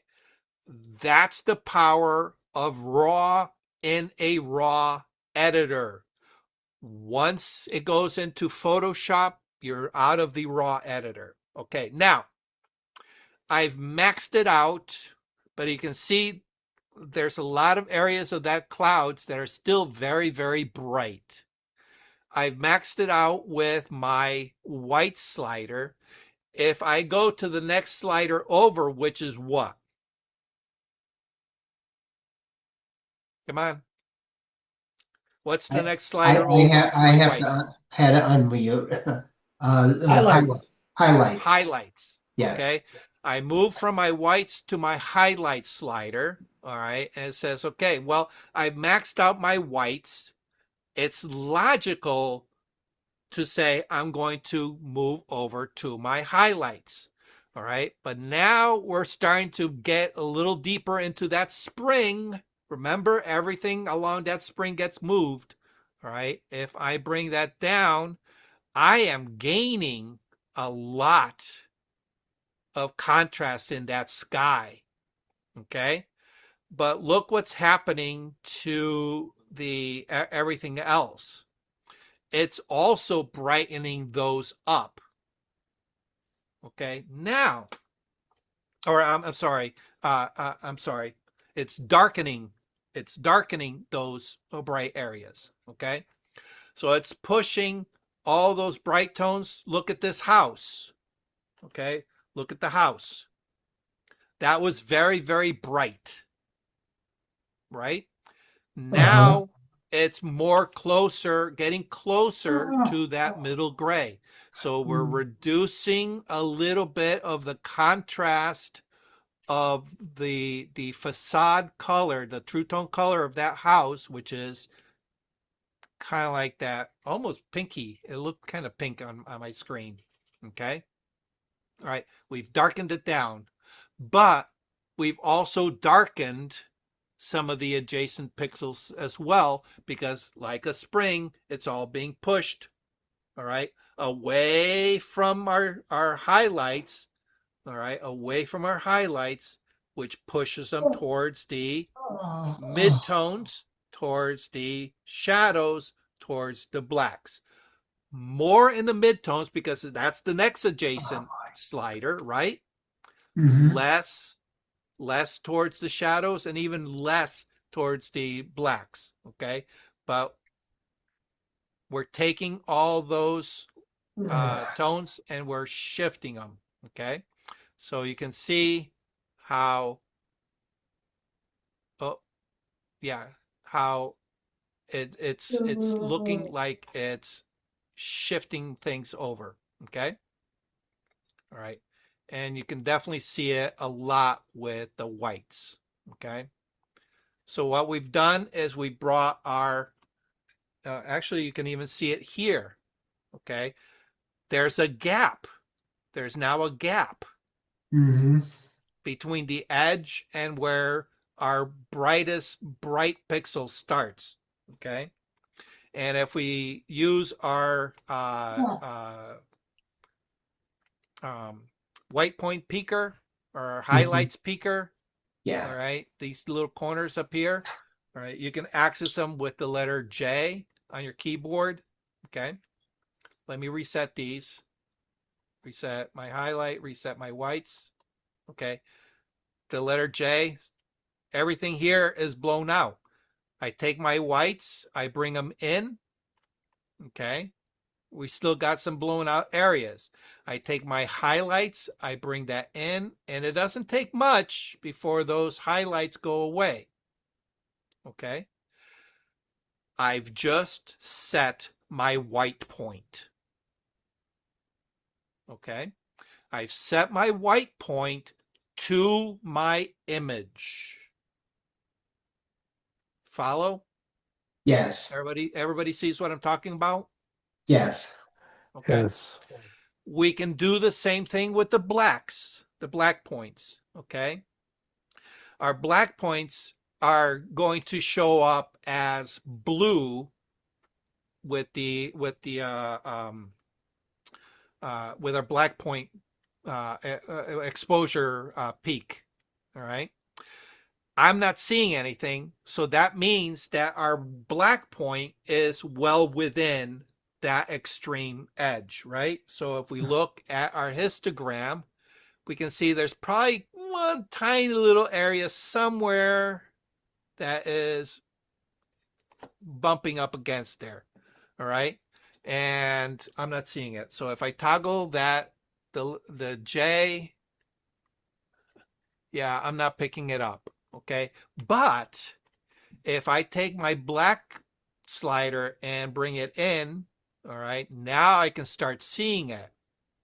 Okay. And as soon as I don't see them, all right, means that my black point is set. All right. So my exposure from the original camera, when I took it on scene, you can see that it favored the shadows and it kind of blew out some of my highlights. All right, but because I was shooting raw, I'm able to recover some of them. Okay. All right. All right. So I've set my black and white point. Okay. Uh, and now I lost track of what I was where I was going with this. I got derailed. Um, oh, Okay. Yeah. All right. So let's say, I wanted to bring my whites down a little bit more, all right, than what the sliders are giving me. All right. I can now go to my tone curve, all right, and I can utilize, cancel, oh, come on, reset.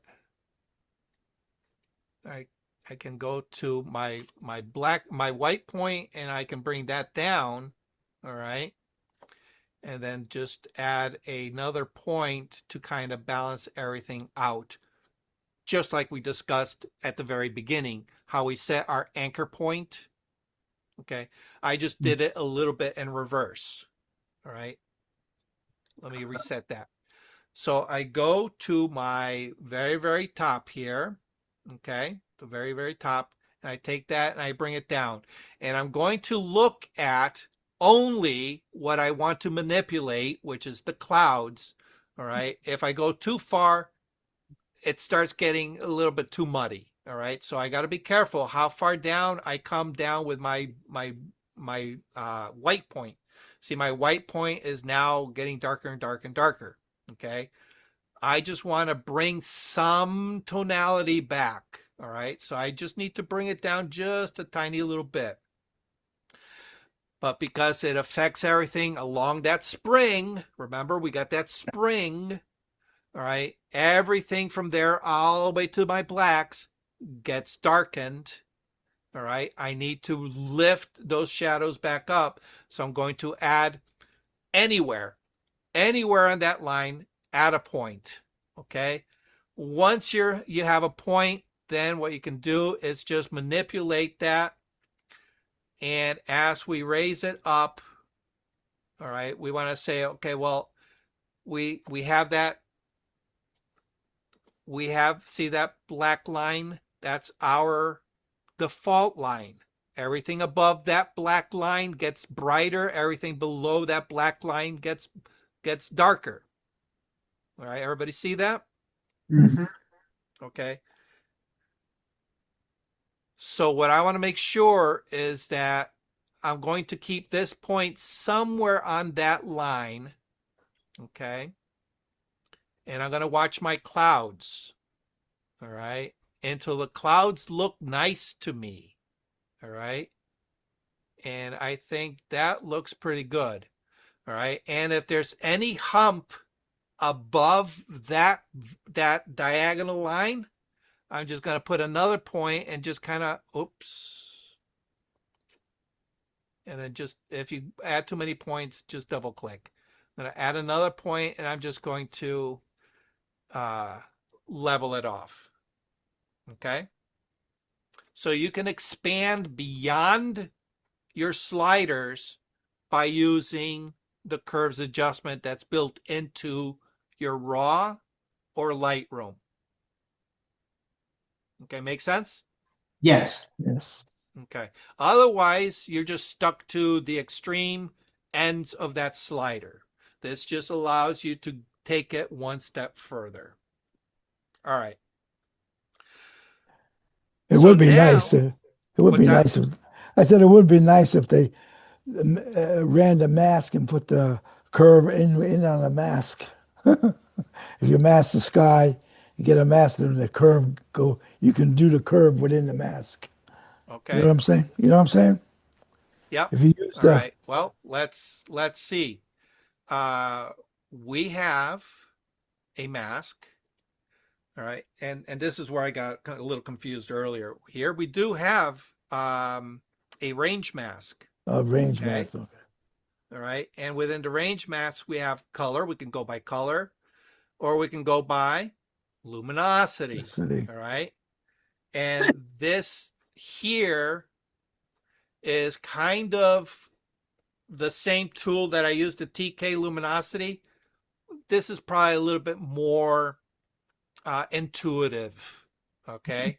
Because now, all right, I have a placeholder up here. Okay, this is my little placeholder. It's asking me to figure out, okay,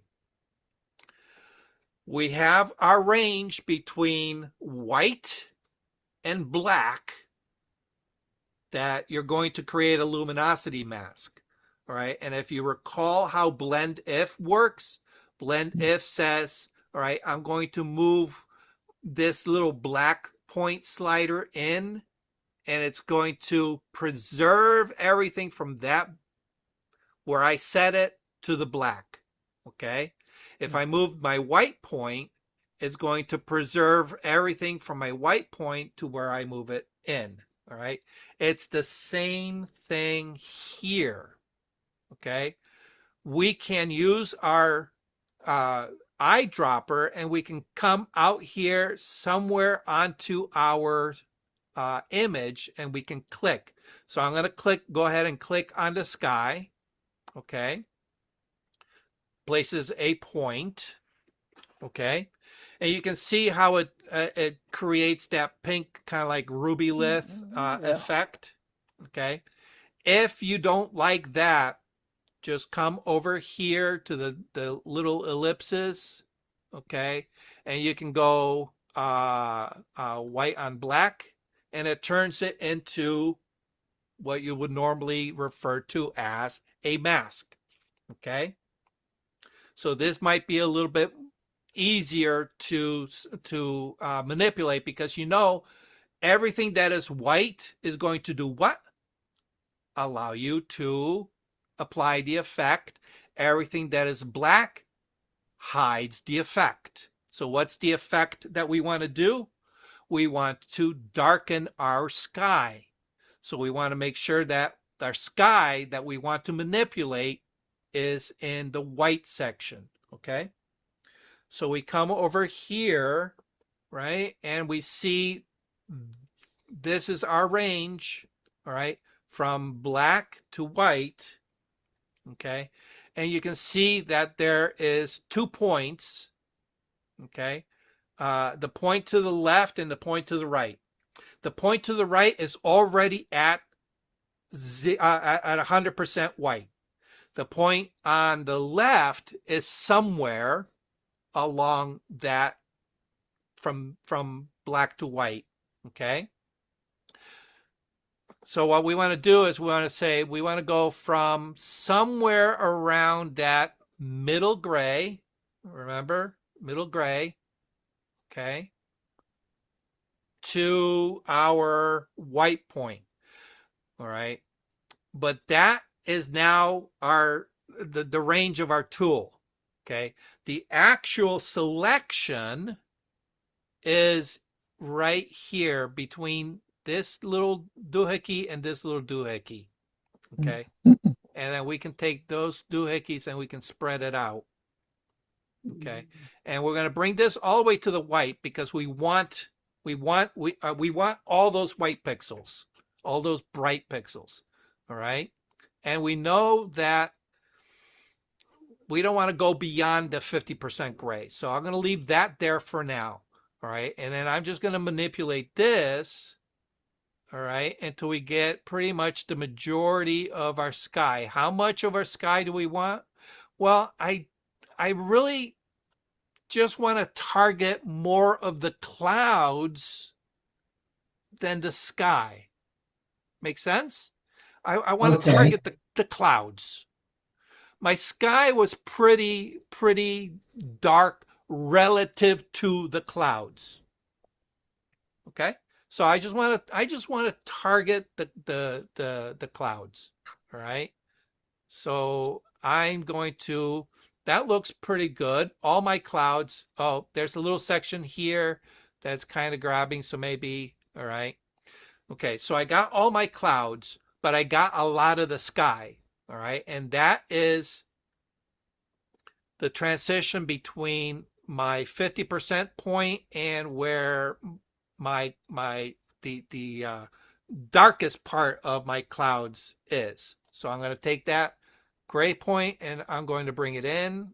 All right. And I wish they would just separate this, because, oh, there we go. All right. I'm just going to bring that in. And notice how just the blue part is getting darker, but it's leaving the sky alone. Okay. So that allows me to, and I might go a little bit with the lighter part of that sky. Okay. So there is my mask. That's my mask. So what's it going to do? The majority of those clouds is what it's going to target. It's also going to target a little bit of that far corner of my blues. All right. But this corner, the darker corner of the blues, it's not gonna affect it. And I'm okay with that. I'm okay with that. Okay. All right. So let's get out of that white and black and just go into the color overlay. Okay. And now I can do the actual manipulation. Okay. And I'm just going to close these up here. Okay. Because we have, you can see what are these? These are the sliders that we're familiar with in our global adjustments. Okay.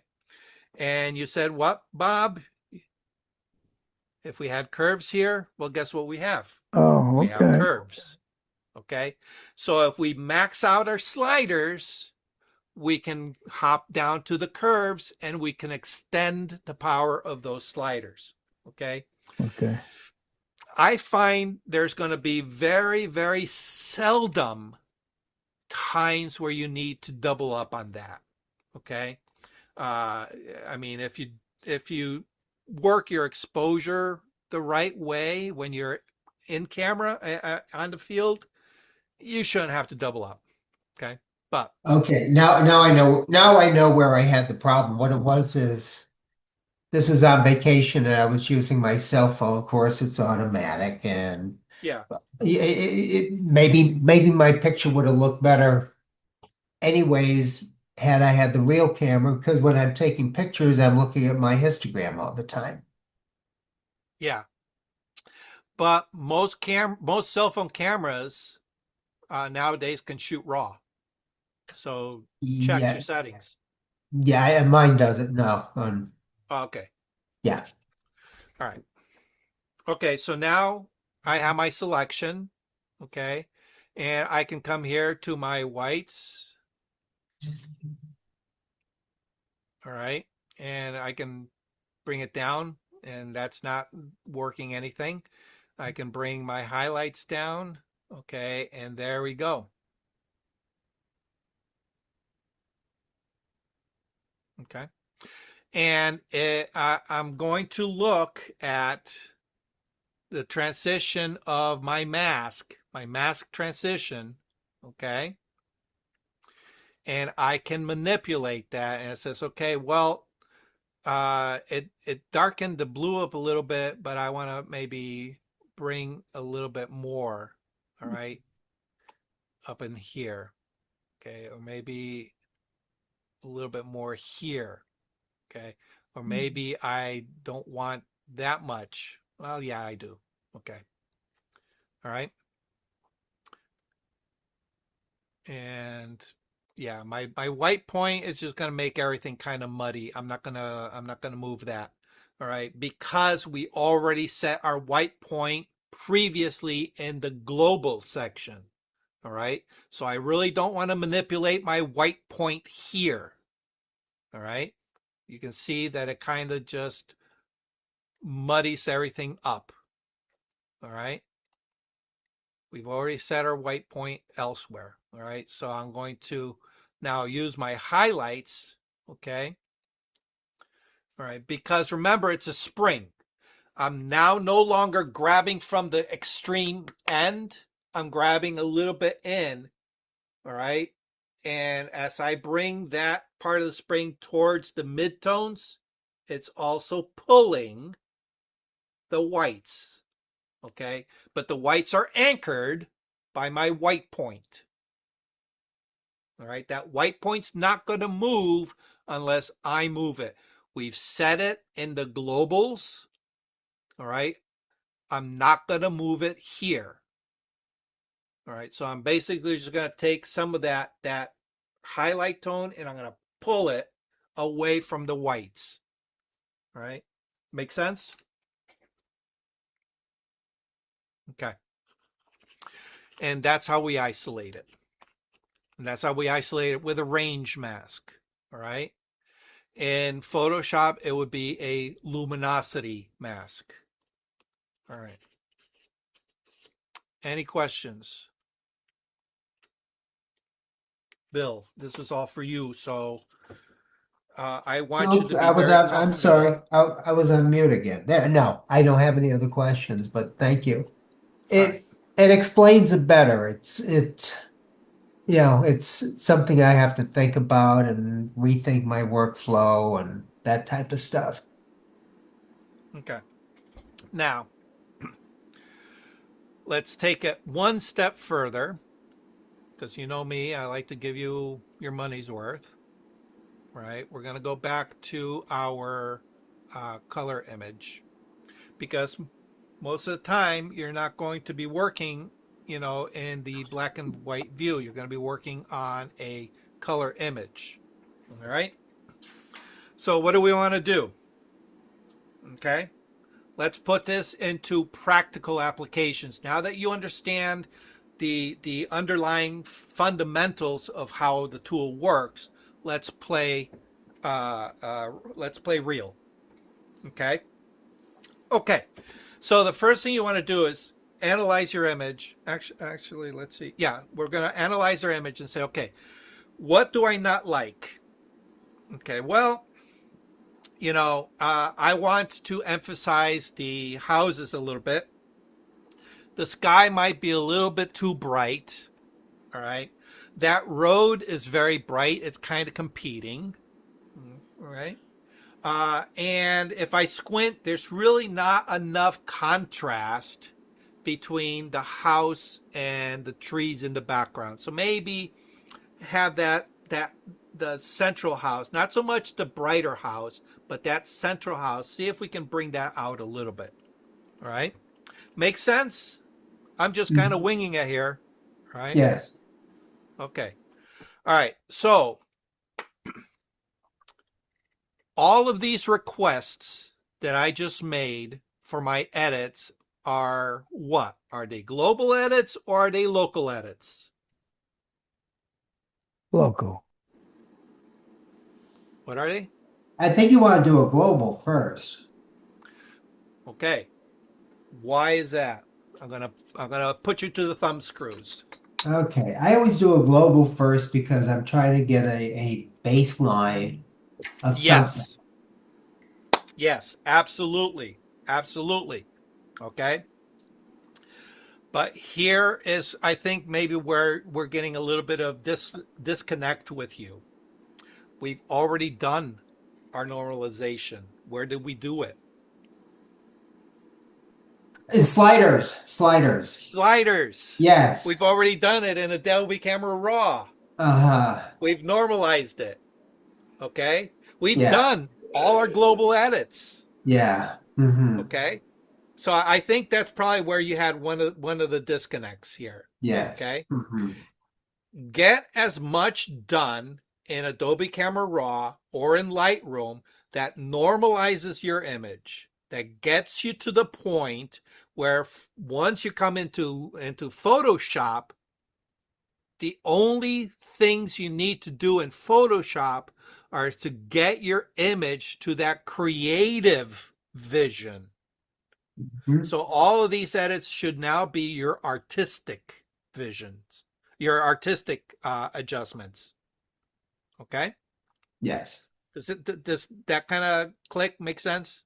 Yes. Hmm. All right. Which All I right. normally do anyways. I do most of my edits in Lightroom to get a baseline, even though I haven't been using the curves in that case No, last week. that's fine. That's fine. Yeah.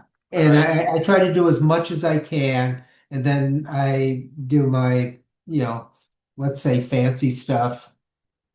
Or you said the word artistic in Yep. Photoshop. Okay, good. Good, good, good. All right. So the artistic edits, of course, this is where you get a little bit granular about what it is that you want to do to your image to get closer to, that final, uh, um, vision that you have. This is where a lot of people struggle, Yeah. and I still struggle with this because sometimes I'll look at an image and say, I don't know what the hell I'm going to do with this image. I have no clue. Okay. Hmm. It's not until I start kind of playing around with some things that things start clicking together. Okay. But if you don't really fully understand the tools, the playing is not so much playing, but more experimentation with trying to get a handle on what the tool does. Okay. Once you understand the tool, then the playing becomes experimental about what your vision is. Okay. So now we've already said that, hey, we need to kind of like bring that sky down a little bit. We need to bring that middle house out a little bit. We need to definitely tone down that road a lot because it's really grabbing our attention and it's pulling the eye out the bottom. All right. So let's handle the road really, really. We'll handle the road first because that's probably one of the easiest ones. Okay. So what do we want to do? We want to do, at this point, a lot of dodging and burning. Dodging and burning, okay? And we've already addressed how we're going to do this, all right? We're going to burn the sky. Burn means to darken it, all right? So just think about setting something on fire. It turns black with fire. We're burning the sky down. We're burning the road down. And we're going to dodge the light. Dodge means make it a little bit brighter. That house in the center, okay? And in the process, maybe burn down the trees in the background a little bit to make that house kind of pop forward, okay? Sounds like a decent enough plan? Yes. Okay, so now there's a couple ways of approaching this, all right? The way I like to approach it is I will, and I'm going to do all of this just with curves, just so you know, okay? I'm going to go ahead and create a curves adjustment. The curves adjustment is going to give me a blank mask, meaning that anything I do on this curve, let me make this a little bit, is going to be what? A global adjustment, okay? Hmm. So just like previously, what we're going to do is we're going to say, okay, I want this curve adjustment to target a very specific part of my image. Okay. So until I get my mask in place, I'm going to concentrate on just the part that I want to manipulate. Okay. And in this case, I want to manipulate the road. I don't care about anything else in this image. I'm going to completely ignore it, even though when I manipulate the curves adjustment, it's also going to affect everything else. All right. But I just want to concentrate on the road. And we've already said we can do this one of two ways. I can either grab the center of my curve and drag it down to make it darker, or I can come up here to this little hand. Okay, Hmm. so you have Yeah. choices. You have choices. Which choice you take is entirely dependent on you. I usually go straight, grab the center, and I bring it down. Okay, I usually will go kind of like at a diagonal. All right, and all I'm doing is I'm taking that center part and I'm pulling it away from center. All right, so that it creates an even arc from my point, an even arc. I should go this. An even arc to my white point, and an even arc down to my black point. All right, you see that, right? You Hmm. see that, Yeah. right? Okay. Yes. All right. As I am manipulating my curve, I am going to look at just the road. Okay. All right. And I want to bring that down to the point where I feel it's dark enough. All right. And I think right there is good. Okay. I'm taking a guess. The nice thing about this is we can always change it later. Okay. So we went from a global, everything is a global adjustment. It's affecting everything. I want it now to change it to a local adjustment. So that means I got to bring out my brush. But the first thing I want to do is I want to take the mask and turn it from a global adjustment and prep it for a local. And that means I got to invert my mask. Okay. Mm-hmm. So look at my properties panel. It's Yes. showing the curve, right? Mm-hmm. As soon as I click on the mask, okay, oops, too many clicks. Oh, I clicked on them. Mm-hmm. As soon as I click, don't double click on the mask. It'll throw you everything out of whack. All right. As soon as I click on the mask, my properties panel changes to represent my layer mask. All right. And you can see it up here. Here's my mask. Here's my curve. Here's my mask. Okay. Here's my curve. All right. Mm-hmm. I click on my mask, and here is a button that says invert.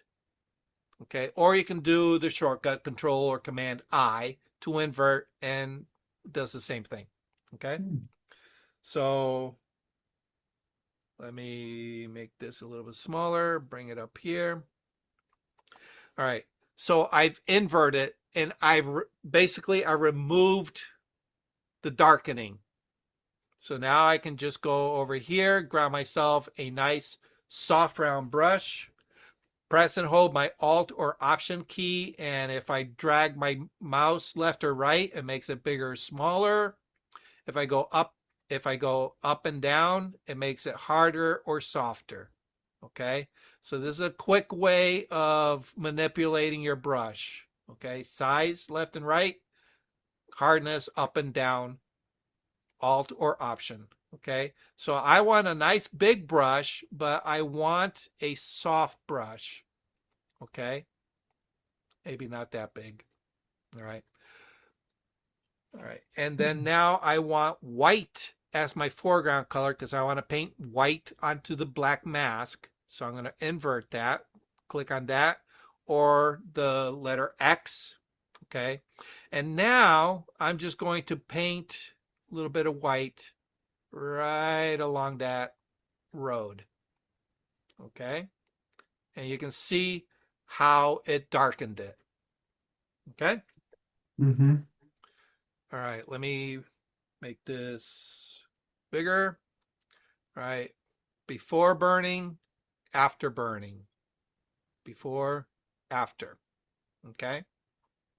If you mess up, no big deal. Just invert your colors. All right. So now we're painting white. Okay.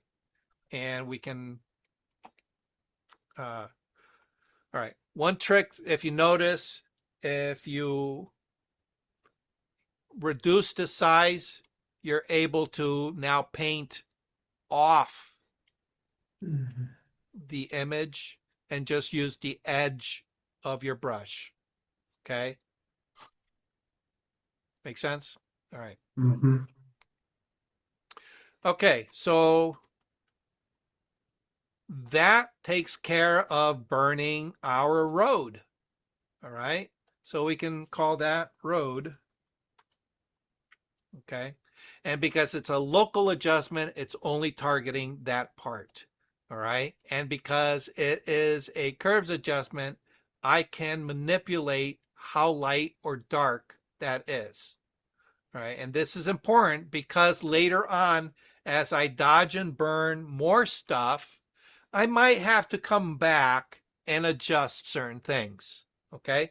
So now here we go. I want to make the sky a little darker. All right, so let's come here.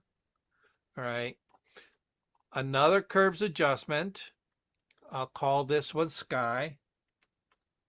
Okay, and in this case, all right, I'm just going to pay attention to what the sky is doing. Okay. If I go down too much, it's going to make that blue part way too dark. All right. And now it definitely looks way too contrasty. So what do we do? All right. We create an anchor point and we just carefully bring things down. All right. I'm just paying attention to what my sky is doing.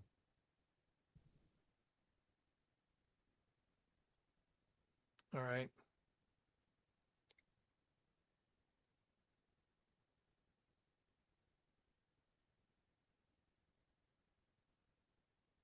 Okay. Before and after, before and after. Right. Might even bring it down just a little bit more. Before and after. Okay. Mm-hmm. Now we go to our mask.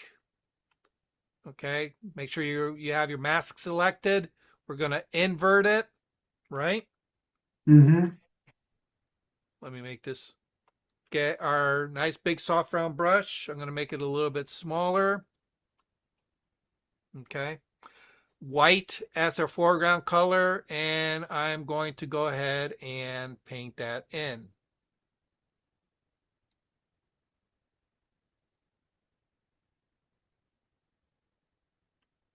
Just that easy. Before, after. Okay. If I want to get a gradient, all right, if I want to get a gradient, I might create another curves adjustment, bring that down even more.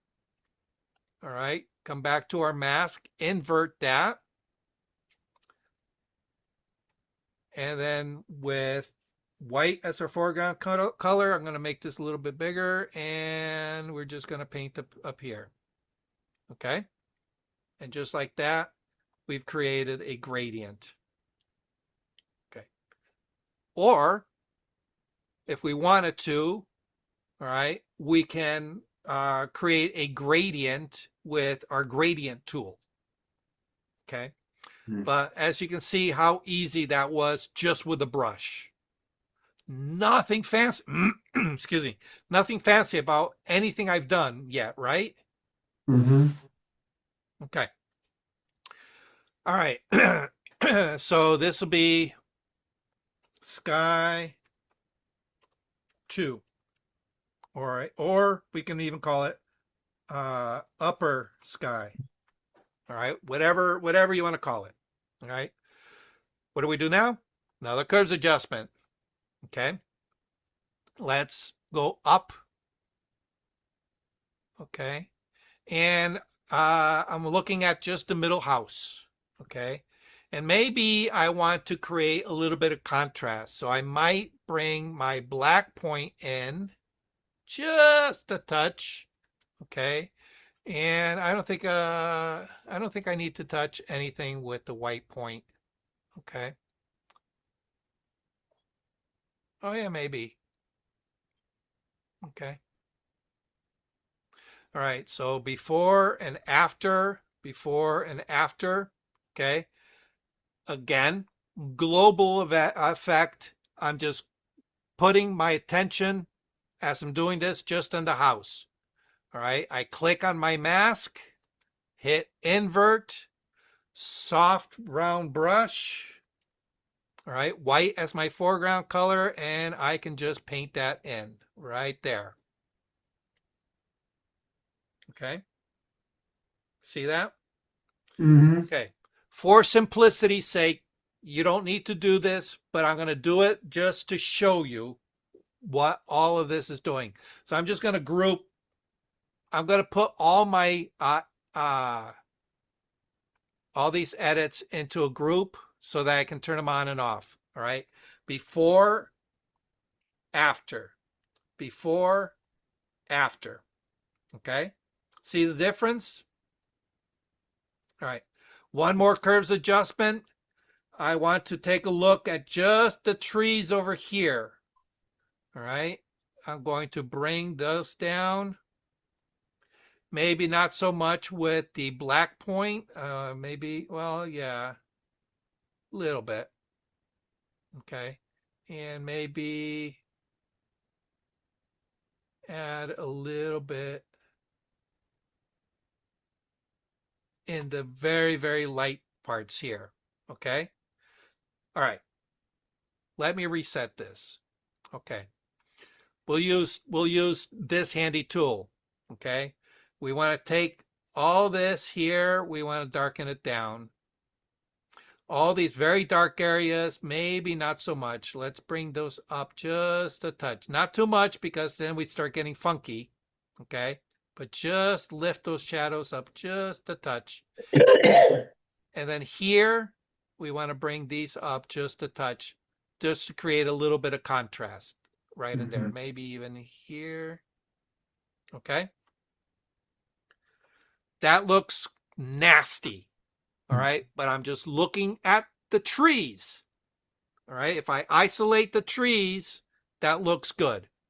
All right. So we click on our mask. We invert it. We have our soft round brush, white as our foreground color, and we can go ahead and paint in. And look at that. All right. If we make a mistake, which we got some of this porch, I'm going to invert it. Black is my foreground color, and we're going to paint that back out. Okay. Maybe red in there. All right. Paint that back out. All right. Or let's see, what does that look? Oh, yeah, that looks pretty good, actually. All right. Before, after. Before, after. Okay. Now, I'm looking at the trees. It looks like a big clump of darkness.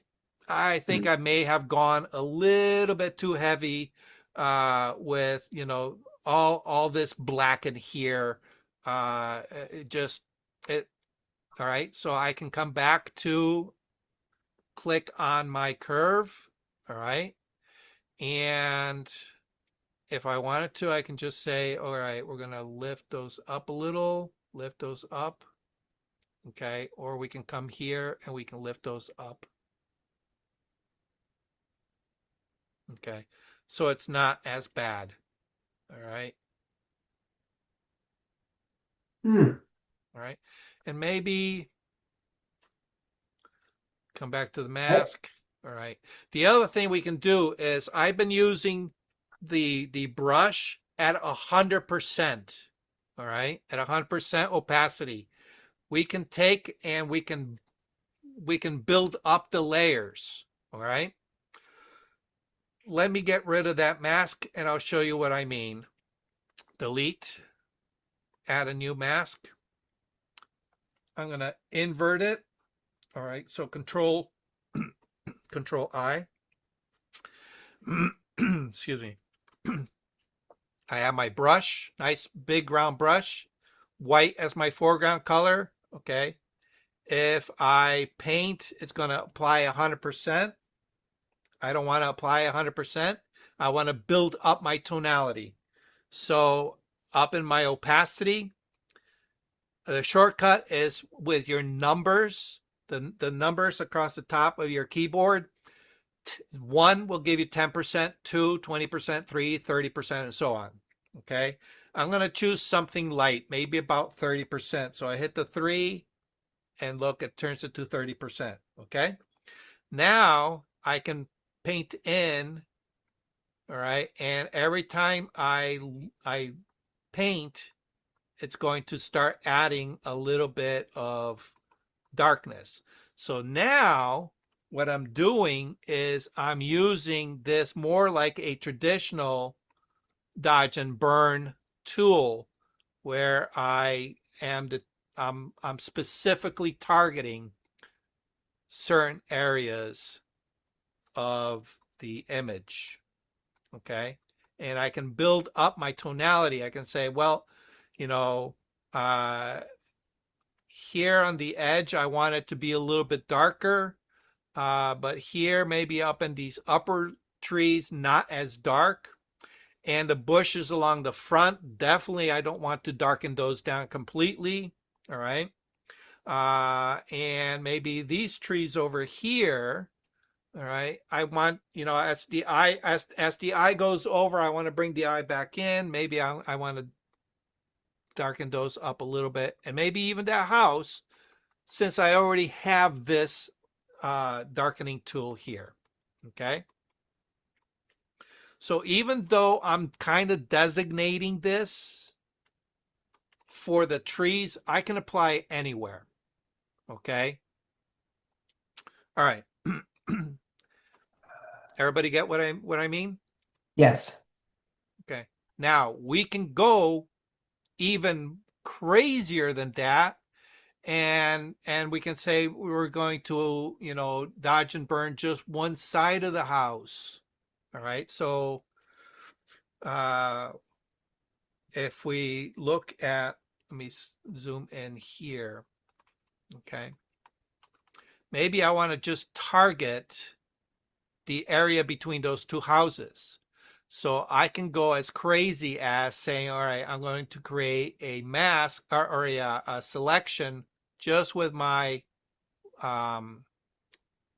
lasso tool, or in this case, my, you know, just creating lines here. I'm going to go ahead and, all right, there's a selection. Oh, let me add to that here. All right. And then with my brush, go back to my brush. I'm still on the same dodge and burn, or rather my burn here. All right. And I can go ahead and burn that down. Make this even smaller. All right. And just, there we go. Okay. So my mask looks like that. Okay. If I say, okay, well, this lower corner, maybe not as much, I can switch it and just kind of bring that back out.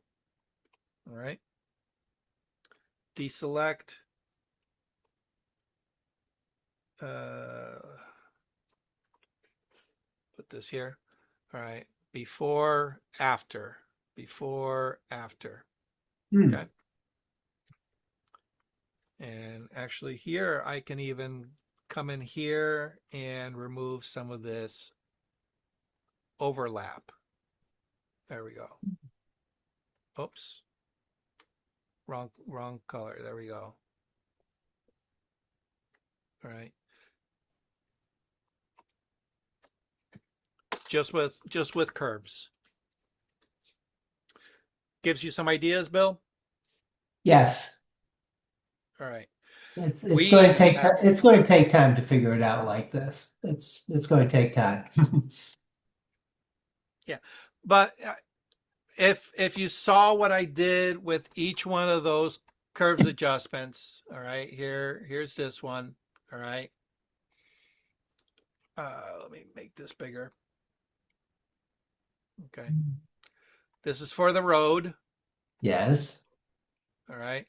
This is for that sky. All right. The sky, I limited it to that upper part.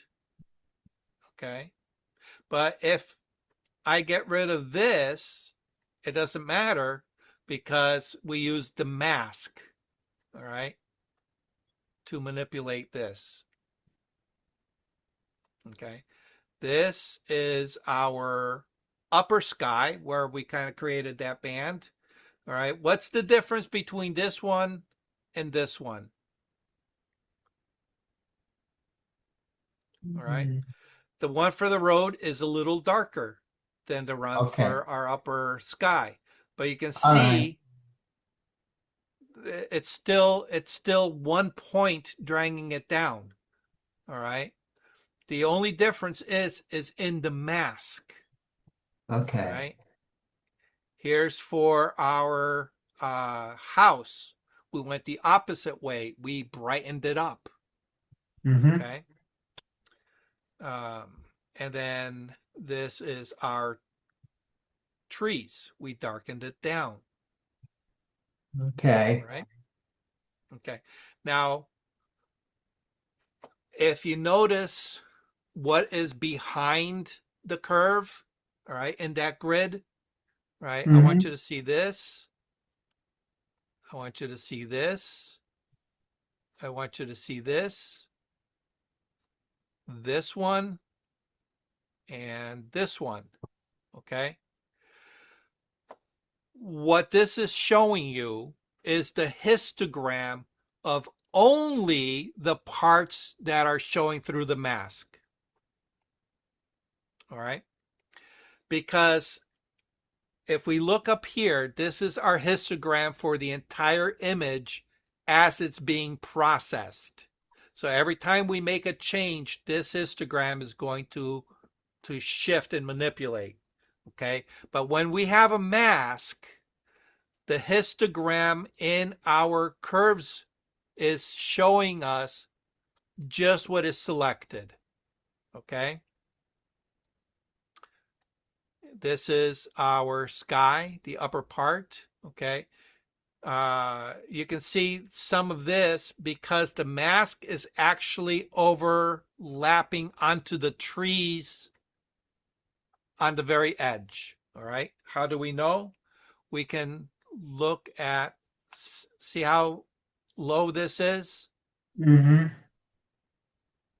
All right.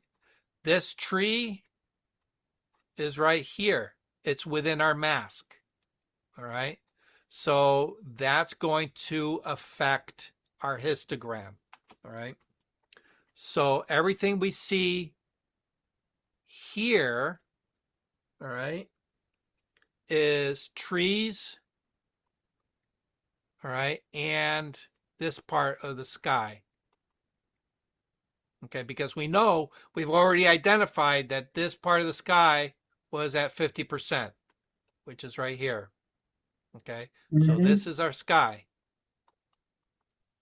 So everything below that is, oh, nope, sorry, trees at the very edge of our mask.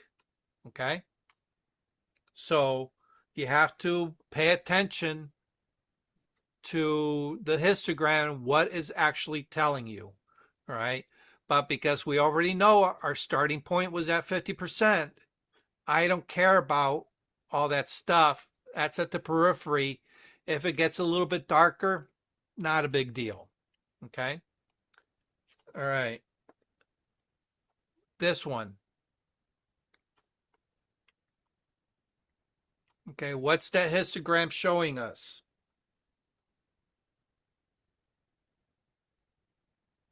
I'll let you tell me, Bill. What's that histogram telling us? Uh, mhm. Yeah, that's the sky that you're doing. Correct. It's making the sky. No, Uh, it's not. It's not making. It's not making this. The histogram is not making anything. The histogram is just reporting. Okay, report. that's all a histogram is. A histogram is just a report Okay, okay. I'm of sorry. what the pixels are I shouldn't doing. have said it that way. Okay. Okay, all right. What the curve is doing, I should say, is Well, yeah. Don't okay. worry I about. should No, no, no, no, okay. no. Don't worry about what the curve. Ignore the Okay. curve. I just want you to tell me how to read that histogram. All right, because Okay, right. we're getting rid of the darkness, and you know it's like we have data from the midpoint at 50% going up to almost I'm going to say 90%, Up to, maybe yeah. 90, 95. Well, all right. So if this is 75, Mhm. okay, halfway between 75 and 100 is 80, 90, so 80, 86 or 87, whatever. Yeah. All right. Mm-hmm. Okay. 90. So So yeah, so that's roughly around 90%, yeah. 90%. Okay. Mm-hmm. Okay. So that means, are there any pixels brighter than that 90% luminosity? No. No. Perfect. Perfect. Okay. All Mm-hmm. right. Now, if I move this up or down, okay, actually, yeah, it's really not changing the histogram there. All right. Uh, that is that represents from here to here. That represents a collective of everything that is within the white part of that mask. Okay? Mm-hmm. The white part of that mask. Oops.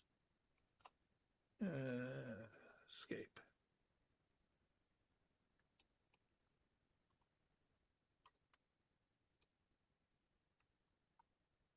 Okay? Mm-hmm. This is our house. Okay? And you can see that there's a little spike of white. All right? That would represent the white frame of our windows. Okay. We have a lot of dark pixels, but there's also a lot of dark parts of our house. The porch, the windows, the overhangs. Okay. We have some of the bushes. All right. So that tells me the majority of this house is darker than middle gray.